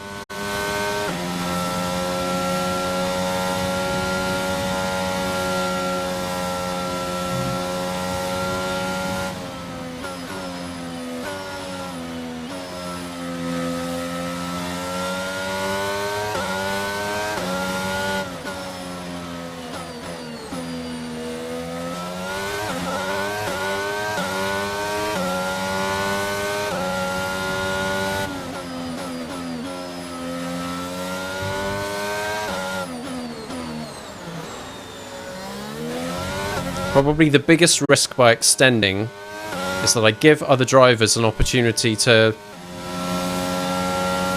overcut me.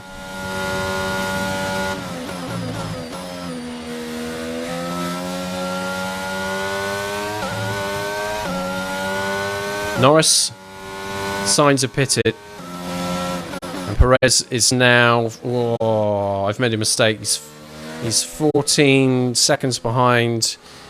So he would probably get past me on a pit.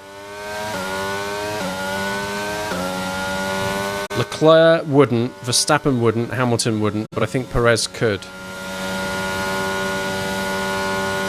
Unless he started on the hards. We don't know whether he's pitted.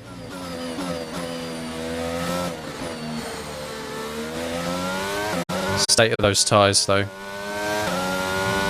Yeah, I'm going to come in on this lap then.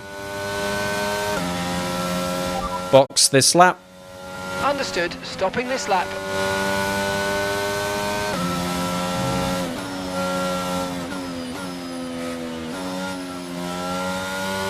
I can't make them run any longer than that. I mean, I could, but I'll start losing grip. Now, Verstappen's on mediums. Has he gone medium? Is that a strategy that has taken into account the rain? But he could lose time.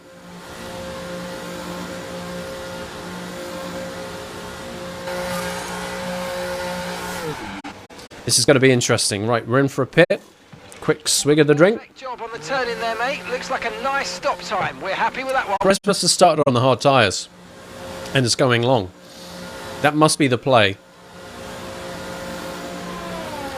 Oh, there we go. He's taking the lead. The rest of the pack is coming up.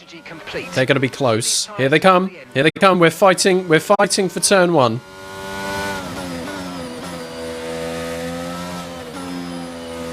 These tyres are not going to be up to temperature.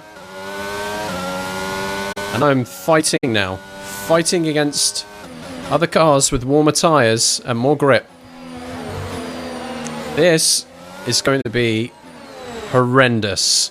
And they will have DRS too.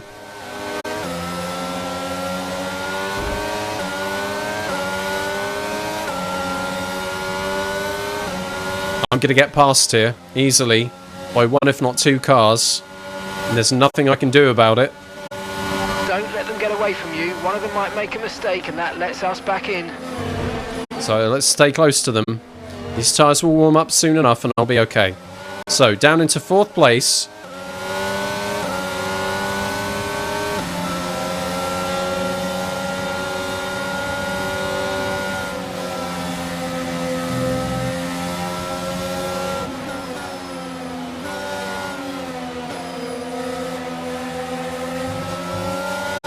To try and stay close to them.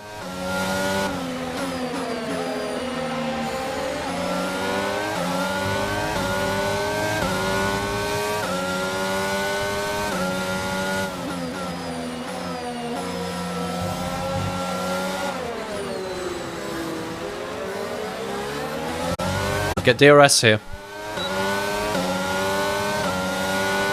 Yeah, Perez is in the pits. Yeah, he's done the swap strategy. Gap to your teammate behind is 2.3 seconds.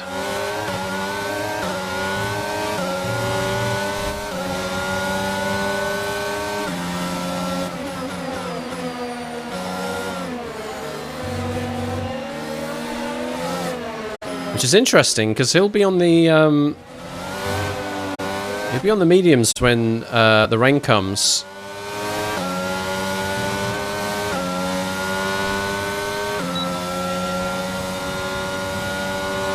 It's hard to know what that means. I need to burn more fuel here so I can afford to push to stay with Leclerc and Verstappen. Leclerc now has race lead. Verstappen 2nd place.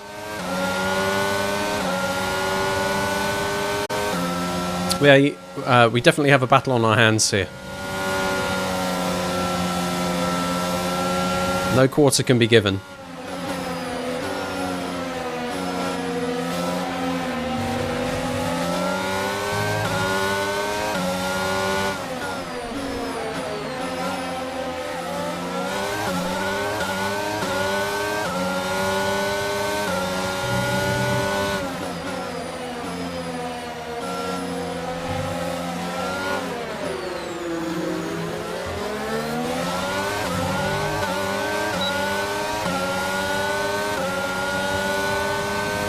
It's going to be tricky into turns 1 and 2. Starting to catch the car in front, but we need to look after the tyres. We won't be making another pit stop.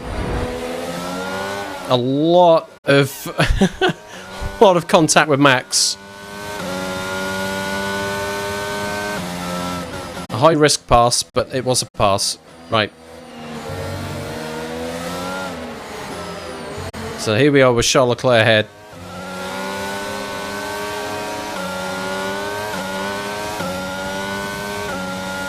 We'll have DRS on him.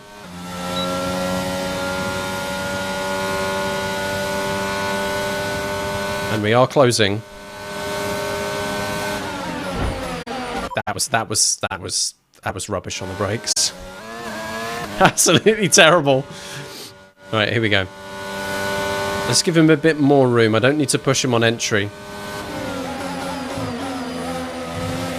And I can spook him on exit.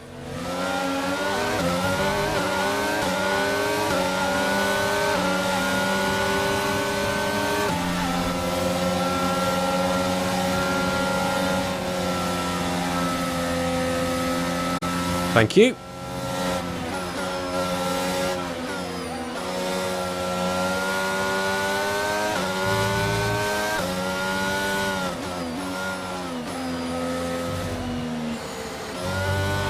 Bit scrappy through there. Weather's going to hit in around 5 minutes' time. All right. Stay on your toes. Need to extend this lead. I've got to keep it clean and tidy here. Leclerc will get DRS. Need to lean on the fuel and lean on the tyres now to stay ahead.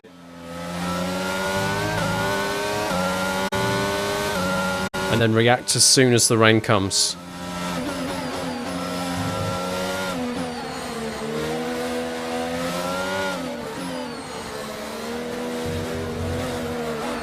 Whoops a daisy.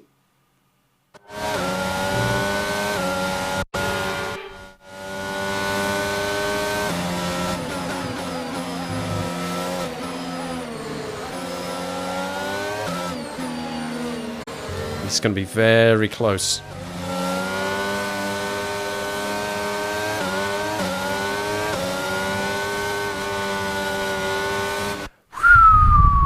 Okay, so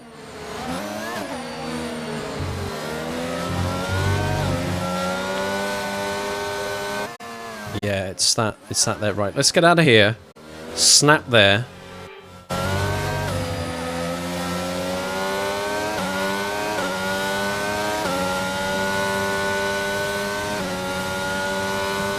Right. It's got DRS. Feed him the outside.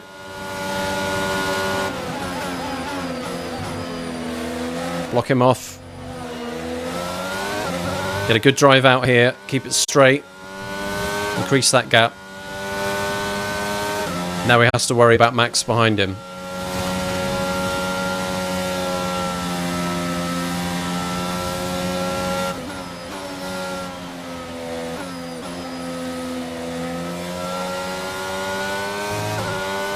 Oof. This is a pretty stressful race. And there is the threat of rain coming. Weather report.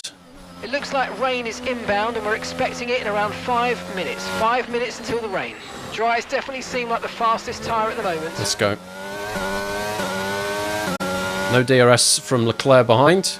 He's having to worry about Max. It's a good opportunity to try and increase the gap if I can. Just need to not lose the grip of these hard tyres.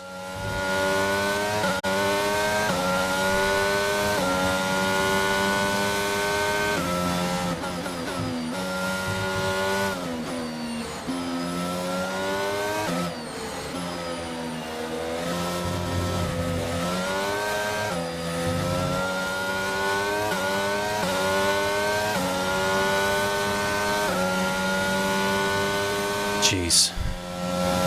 Every time I go through that sequence, I'm absolutely bricking myself.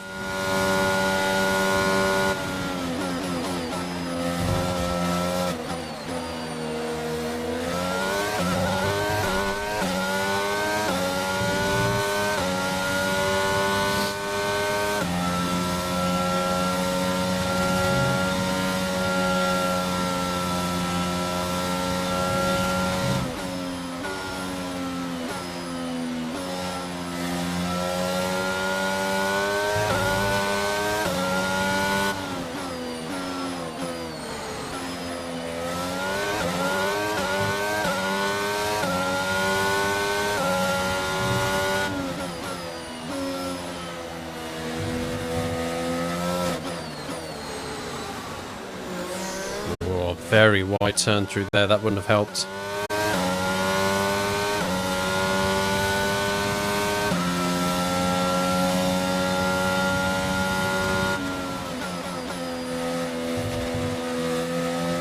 Yep, I really did cut that corner then.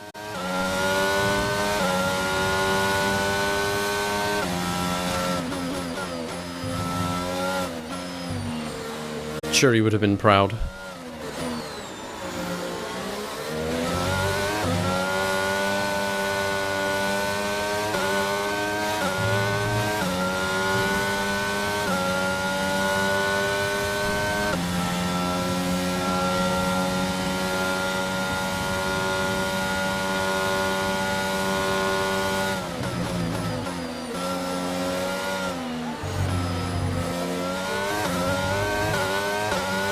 Using a lot of curb there.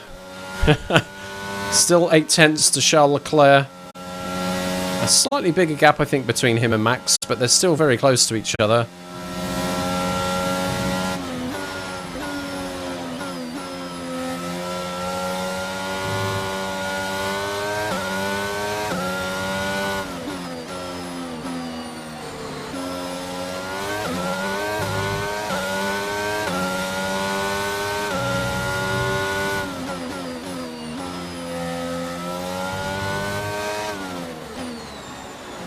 Much better apex. That's going to give me a good pull out of there. Outside of the DRS. Fastest lap too, on hard tyres, jeez. Good lap. Cutting the corner probably helped. Let's go. Meow.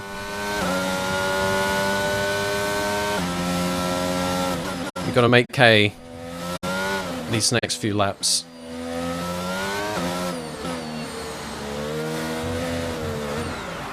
And not do that.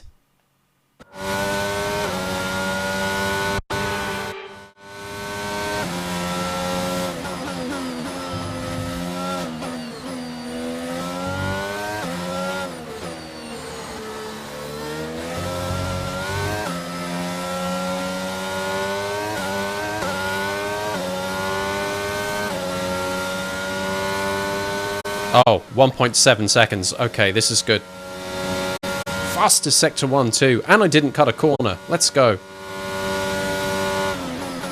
And the rain is coming. We can see our first spots of rain. It's coming down now.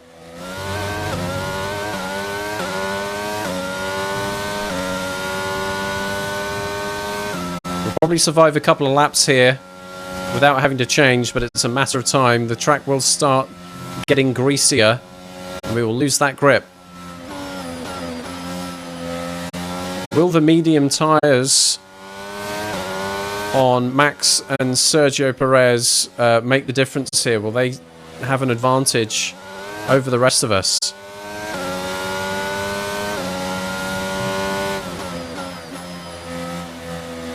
And who will be the first to pit?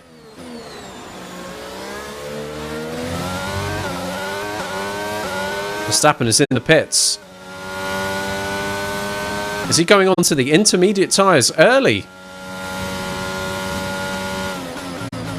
Or was that his time to change anyway? We won't know. Okay, the forecast suggests this rain's going to keep getting stronger for at least the next 15 minutes.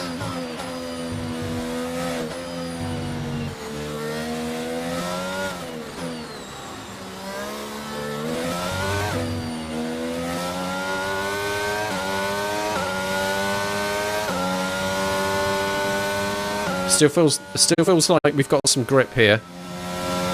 And we're still happy that we're on the right tyres at the moment. Brilliant. I was about to ask about that, so that's good.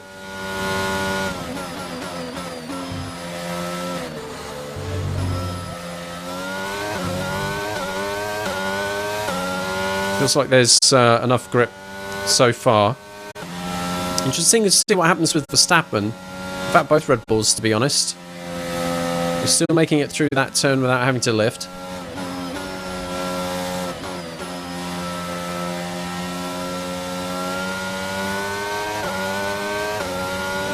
No noticeable drop in grip yet. The moment I feel it is when I want to come in.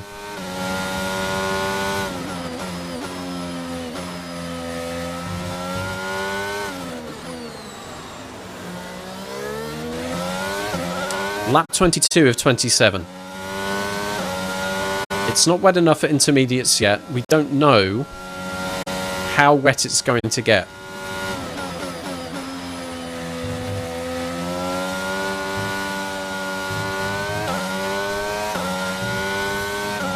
The gap is increasing to the cars behind.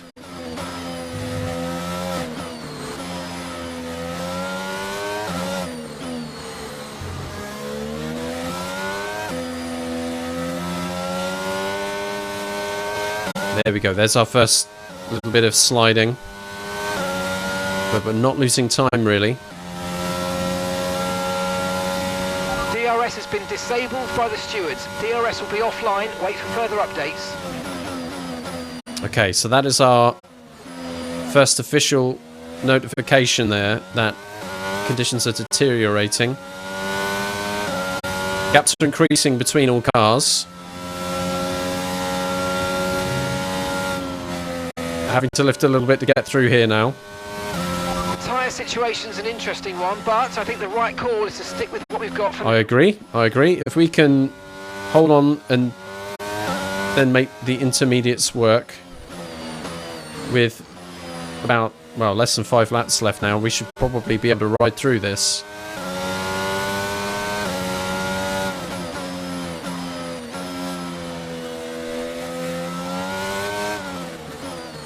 And it's starting to get greasy. Noticeably greasy.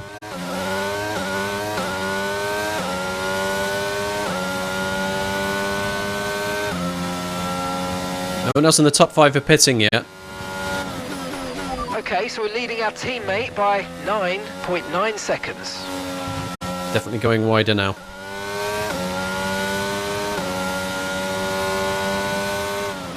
Track's starting to look wet in places.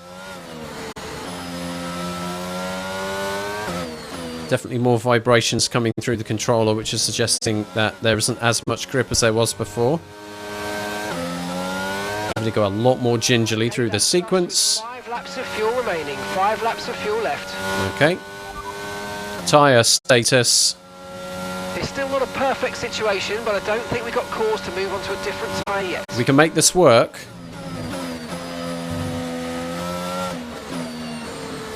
But if other cars are doing a better job than I am of keeping their dry tyres on the track, then we have to worry. Because I'm losing time to Leclerc now.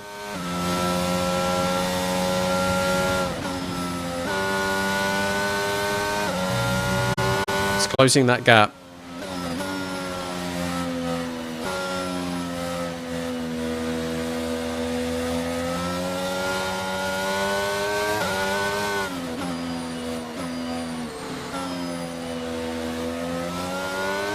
Right, we're no longer sure that these tyres are the right ones. It might be time to come in and change.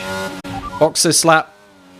So far, our fastest lap is a 1:36.3. There's a new strategy available on the MFD. I'm already in, mate. I'm already in.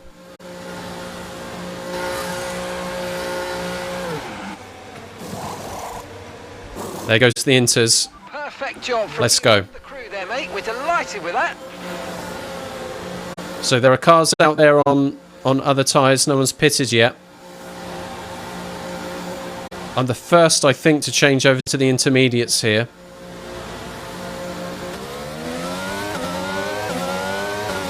We're gambling on everybody else pitting.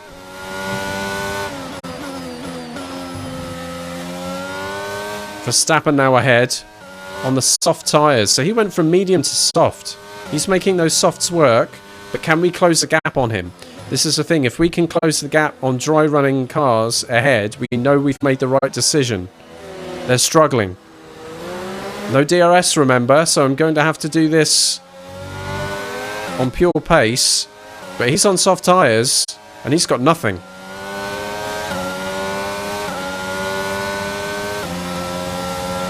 Alonso has pitted. Magnussen has pitted.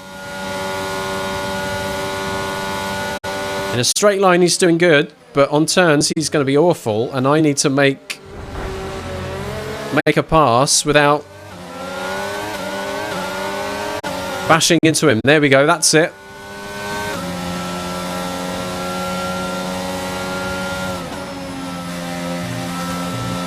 Right, we've got enough fuel for 3 more laps. So we're gambling now on all the cars ahead pitting because they can't make the dries work.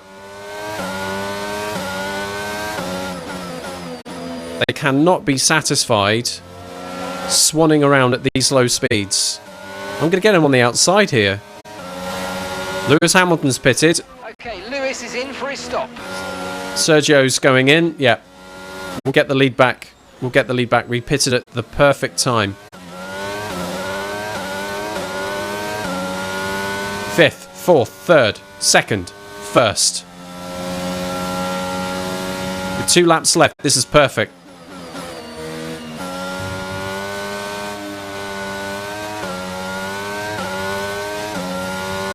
We'll get a good lead on them here. Verstappen's still trying to make those softs work.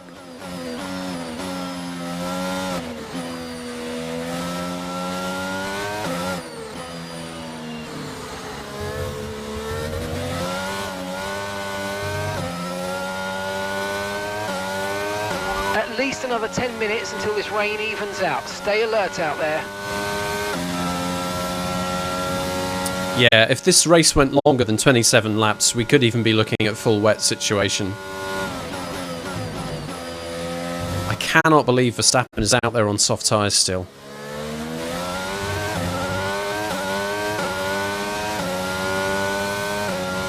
Anytime he takes a turn, he's got to back off. Behind is 7.7 seconds. Yeah, Leclerc's passed him.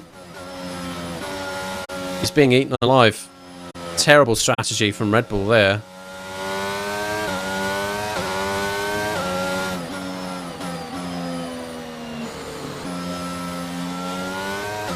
Massive lead to Charles Leclerc now, 10 seconds.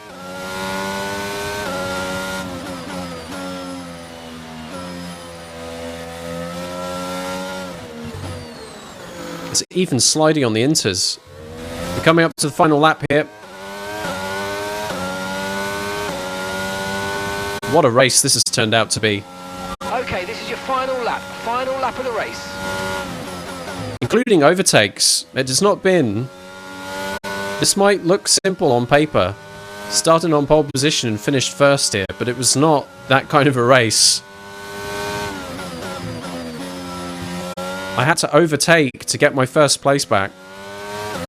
And then I had to make the strategy call of a lifetime to get on those intermediate tyres at just the right time.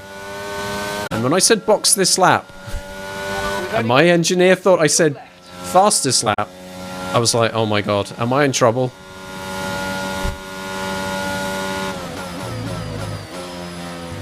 Are they going to be able to respond if I come into the pit lane? And thankfully, as I was coming into the pit lane, they said they had the alternate strategy. So everything lined up beautifully. In the bottom right-hand corner, I had selected intermediates as the next tyres anyway. So if there wasn't any communication at all, if I just pulled into the pits at any time, they would have set intermediate tyres on the car. But this has been just the spot-on response to this weather condition. Charles Leclerc has not been able to close that gap much at all.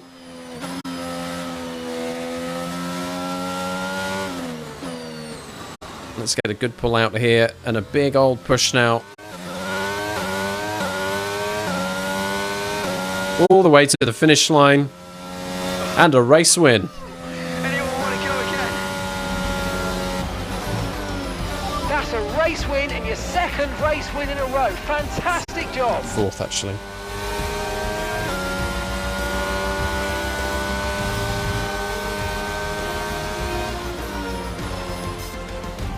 So another fantastic victory for the Silver Arrows. So, Natalie, what do you think helped them deliver this result?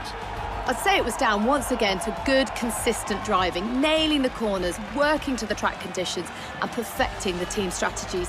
They got all those things right today and the results speak for themselves.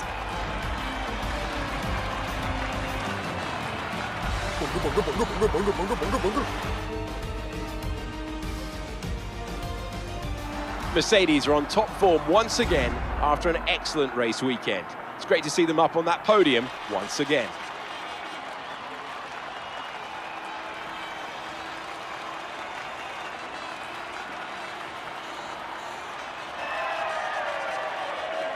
Oh, hi, Danny.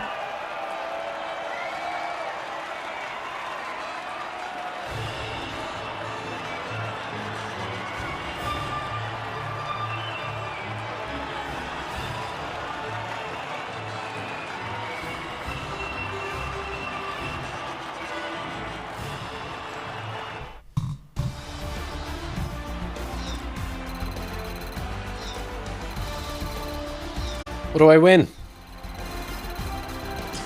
Fake ass currency, let's go. Yes, man. And a nothing. And a fake logo. Excellent.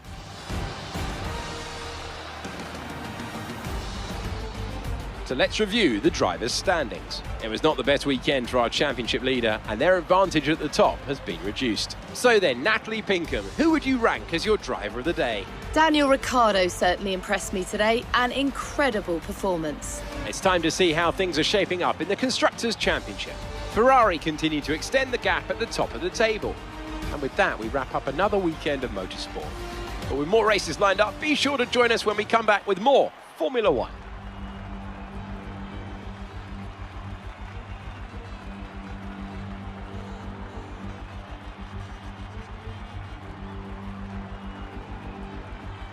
That was not as easy as it looked. I thoroughly enjoyed that race. I really did.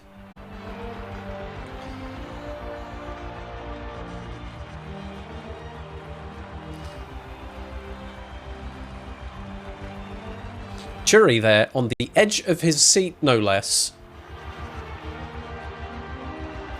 But I think the thing that really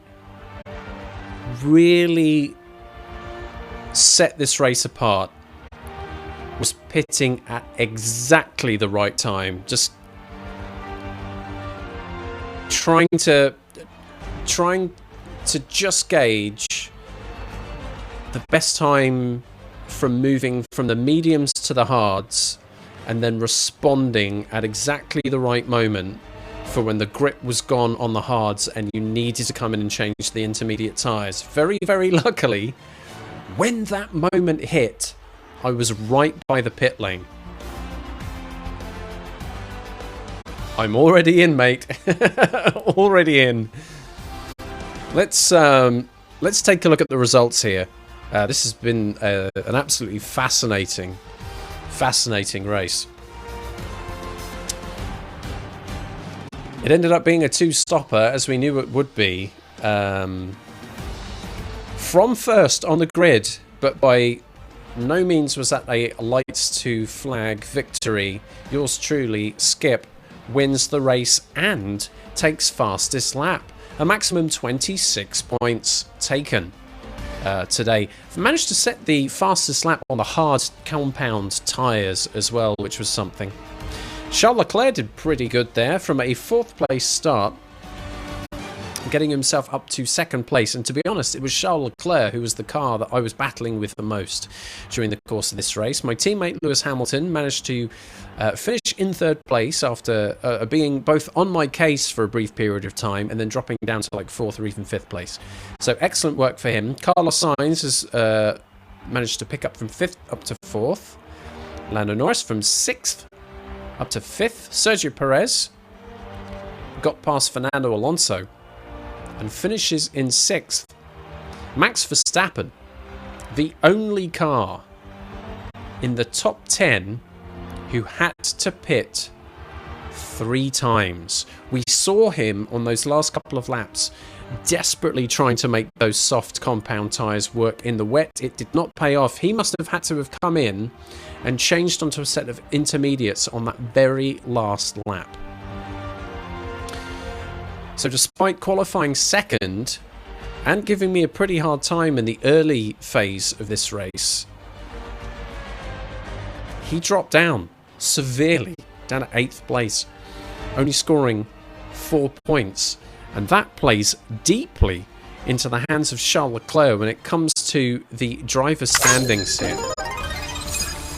Jay Houston, 17, welcome on in. Thank you so much for the follow today. I hope you enjoyed the race. I don't know how long you've been around for, but I hope you saw a good chunk of that. I flippin' loved that race. That was difficult. Keeping the grip of those tyres, especially through the twisty, turny corners around Sector 1, was an absolute nightmare. I had to do a few flashbacks there because I kept losing the grip, but yeah. A case of making just the right calls at the right time today really set us apart. And to think that after having cars so close behind me, having Leclerc and Verstappen breathing down my neck with DRS and everything, to finish that race with a 9-second gap is huge. Well, let's take a look at the highlights, shall we? This should be an interesting one. And then we'll check over some of the other stats, and we can wrap this race weekend up. Let's go. Oh, different times. Look at that. Beautiful sunny conditions and clear blue skies. On the third attempt at starting this race, I managed to get a good start. But even still, coming into turn 1, it was not straightforward. Lewis trying to take the inside. Didn't quite make it work.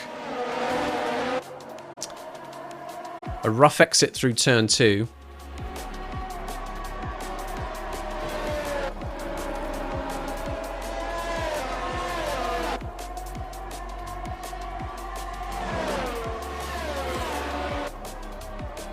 Where are we now? Lap 6.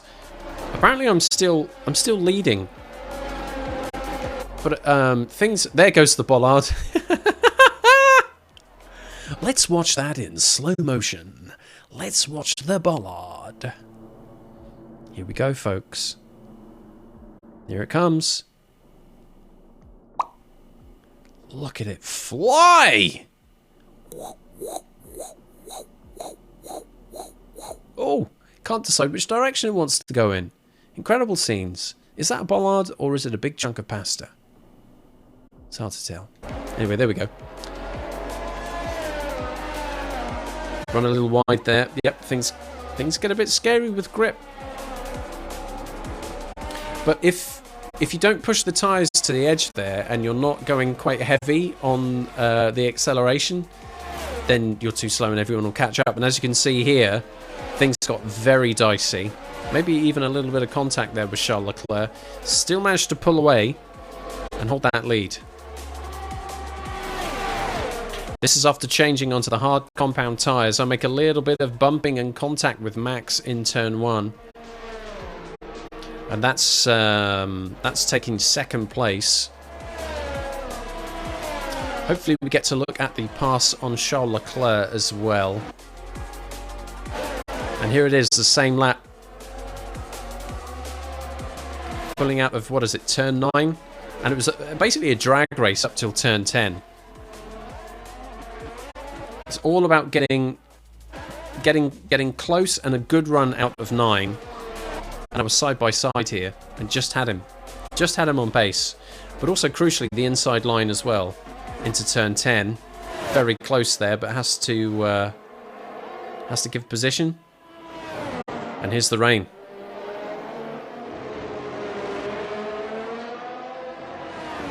So I was the first to change onto the intermediates. Max was trying to run out there on the softs.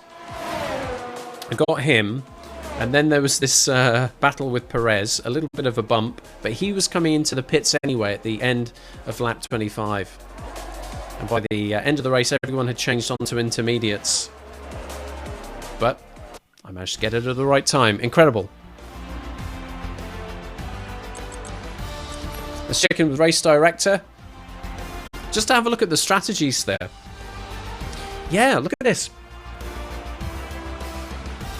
So if you can cast your mind back about an hour to when I was talking about the strategies that you could play, I said most of the field would go medium to hard, which is what we see. Sergio Perez managed to make the hard to medium work, to be fair. You would hope that he made that medium work in the kind of the dropping track temperature and the wet conditions. I mean, he didn't lose any positions, right? It was Max Verstappen's gamble.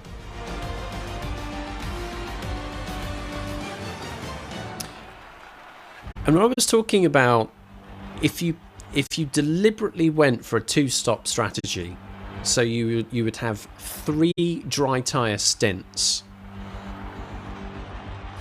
that the gamble would be by the time you needed to make that second pit stop, instead of going for the dry tyre, you'd go for the intermediate.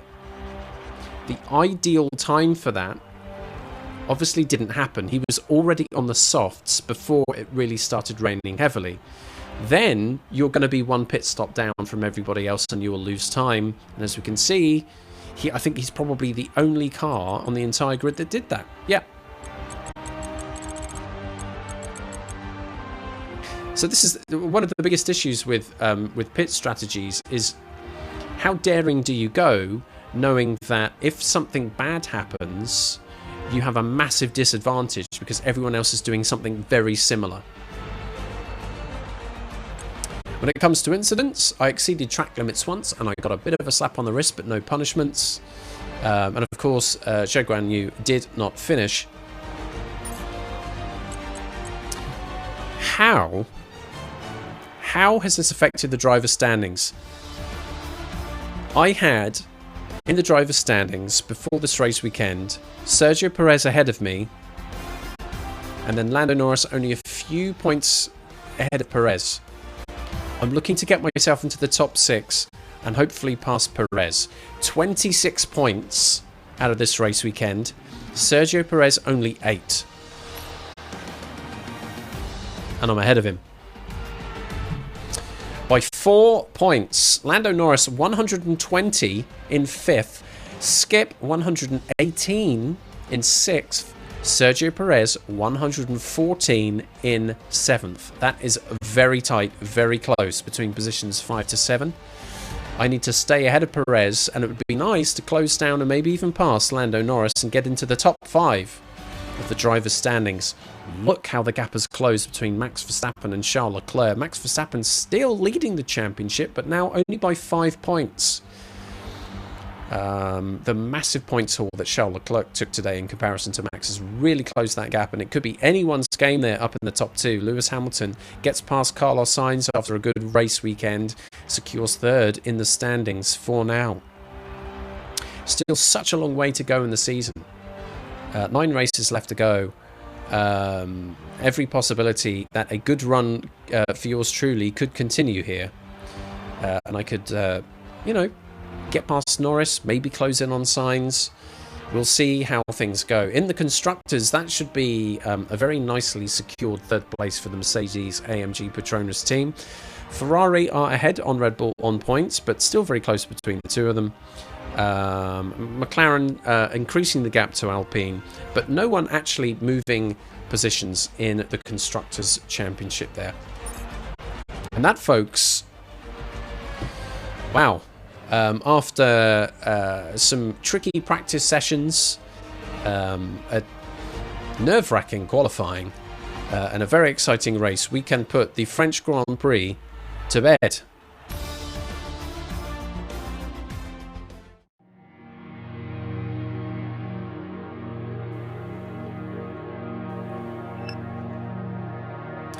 Just romping away there in the rivalry, 6-2.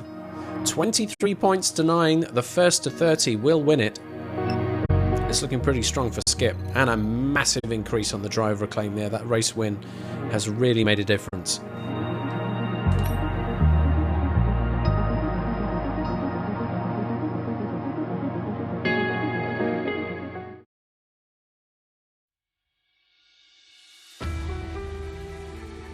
So back to Team HQ, and don't think I have forgotten. We'll get to that.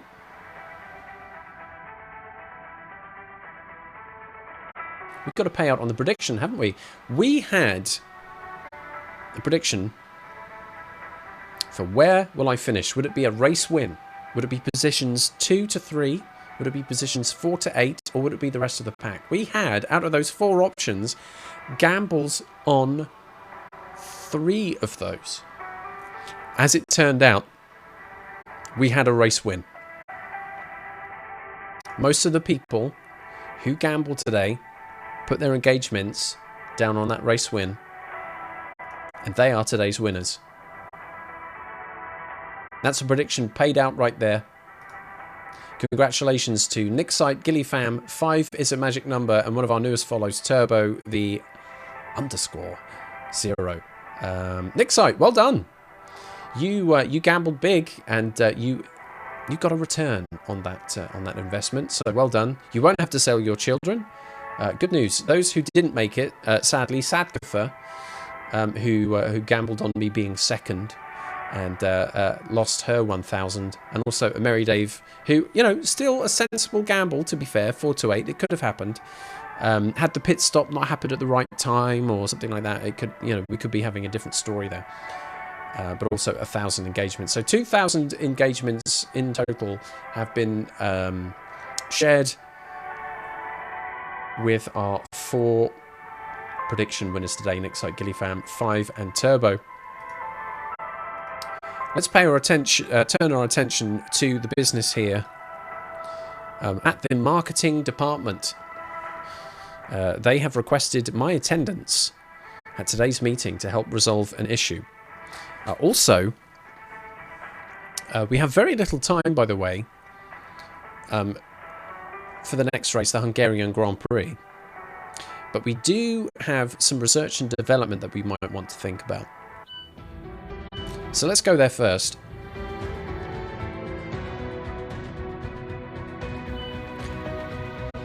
So during the summer break, there will be the following developments, hopefully completed successfully. We have improved materials for the control electronics. We have a more efficient fuel injection system and some drag reduction on the side pod profile, all coming during August. Split between durability, powertrain and aerodynamics.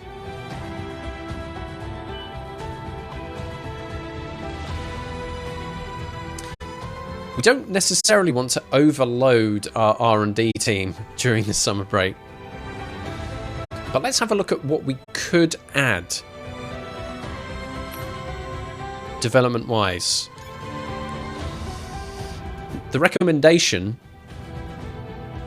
is the energy store cell. So you remember that because of the development boosts and resource points and all that stuff, through practice, we've got a massive discount now on the energy store cells. So superior batteries with advanced thermal stability properties and low internal resistance will allow a larger proportion of recovered energy to be installed. We still have about half a season to go here. This is massive. More storing of energy, quicker storing of energy allows us to deploy more energy to help us increase gaps or get closer for overtakes. So I want this. If we get this going now, this will be ready before the Belgian Grand Prix. You can see there that the next race, the Hungarian Grand Prix, 29th of July, then has a massive gap to the Belgian Grand Prix on the 26th. That is the summer break, the official F1 summer break. There are meant to be 2 weeks during that summer break where nobody does any work in the factory at all. So everybody is guaranteed a break, which means there is a period of time here where no development can happen. That's why we're seeing something kind of quite close to the Belgian Grand Prix race weekend.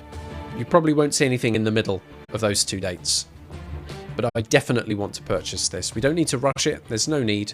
Nothing's going to be ready by this coming race weekend, so we can afford to be patient. So that is purchased. And for a right steel.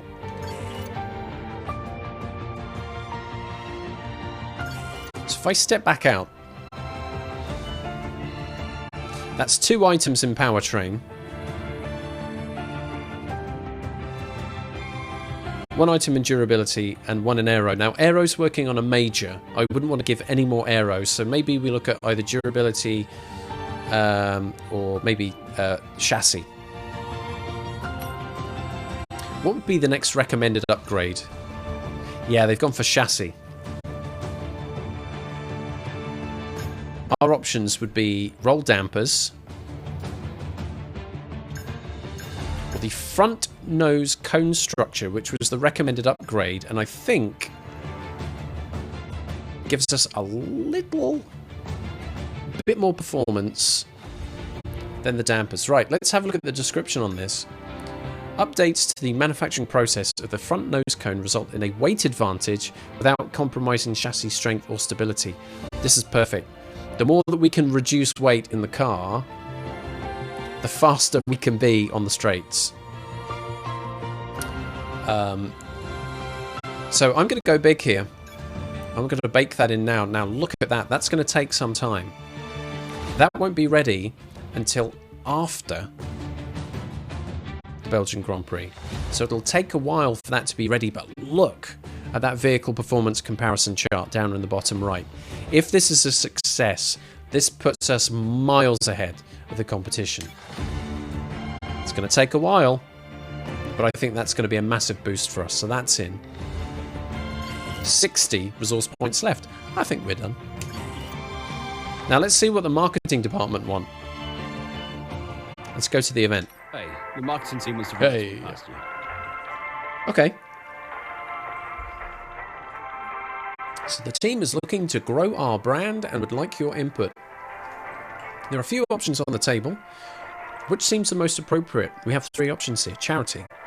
Involvement with a charity would be worthwhile and at the same time good exposure. Interview, maybe try and get a slot on a primetime chat show. Don't know how that's going to help the team necessarily. Or social media. Concentrate on building the social media presence. Now here's the thing, right? One would imagine that if you did the charity thing, off the back of that comes interviews and social media stuff anyway. Plus, you know, charity bake, a big old pat on the back for doing something that's a little selfless. Thanks for stepping in and helping handle that. All right, mate. There we go. We've gone for charity. I think that's the way to go. I do think if I look over here in the mail section, I have my trophy. Hooray! I did it! Here we go. My own trophy for the cabinet for winning the French Grand Prix there. Excellent, well done.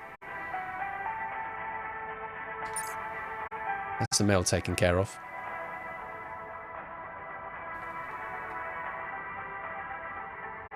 Well, let's advance time to make it official that all of our business is done. And the next thing that we'll be taking care of is the Hungarian Grand Prix. You can see that there will be yet another Pirelli Hot Lap for us to enjoy next time out. And then more of the same practice, one-shot qualifying, and a 50% distance race at the Hungaroring, Budapest, Hungary, next week. That'll be the next time that you can catch me playing F1 22, round 13, the Hungarian Grand Prix, next Sunday at 5:30 p.m. UK time. As you can tell, as we look at the clock here, it takes a long time to do an evening like this. We've gone over 5 hours. Huge stretch of time, but challenging and good fun nevertheless. I think that was great. I had a lot of fun today. Practice took a while. There was a lot of learning the track and kind of improving my kind of performance, how I took certain corners, how much speed I was carrying through, that sort of thing. But by the end of it, it did pay off and ended up being a very good race, I think, because of that. So I'm very grateful for everybody dropping in and watching some, or hopefully like the race bit anyway, of this evening's F1 stream. But that will do it for this evening. Hungarian Grand Prix then. Next Sunday, 5:30 p.m. UK time. Can we go for 5 wins in a row? Surely not.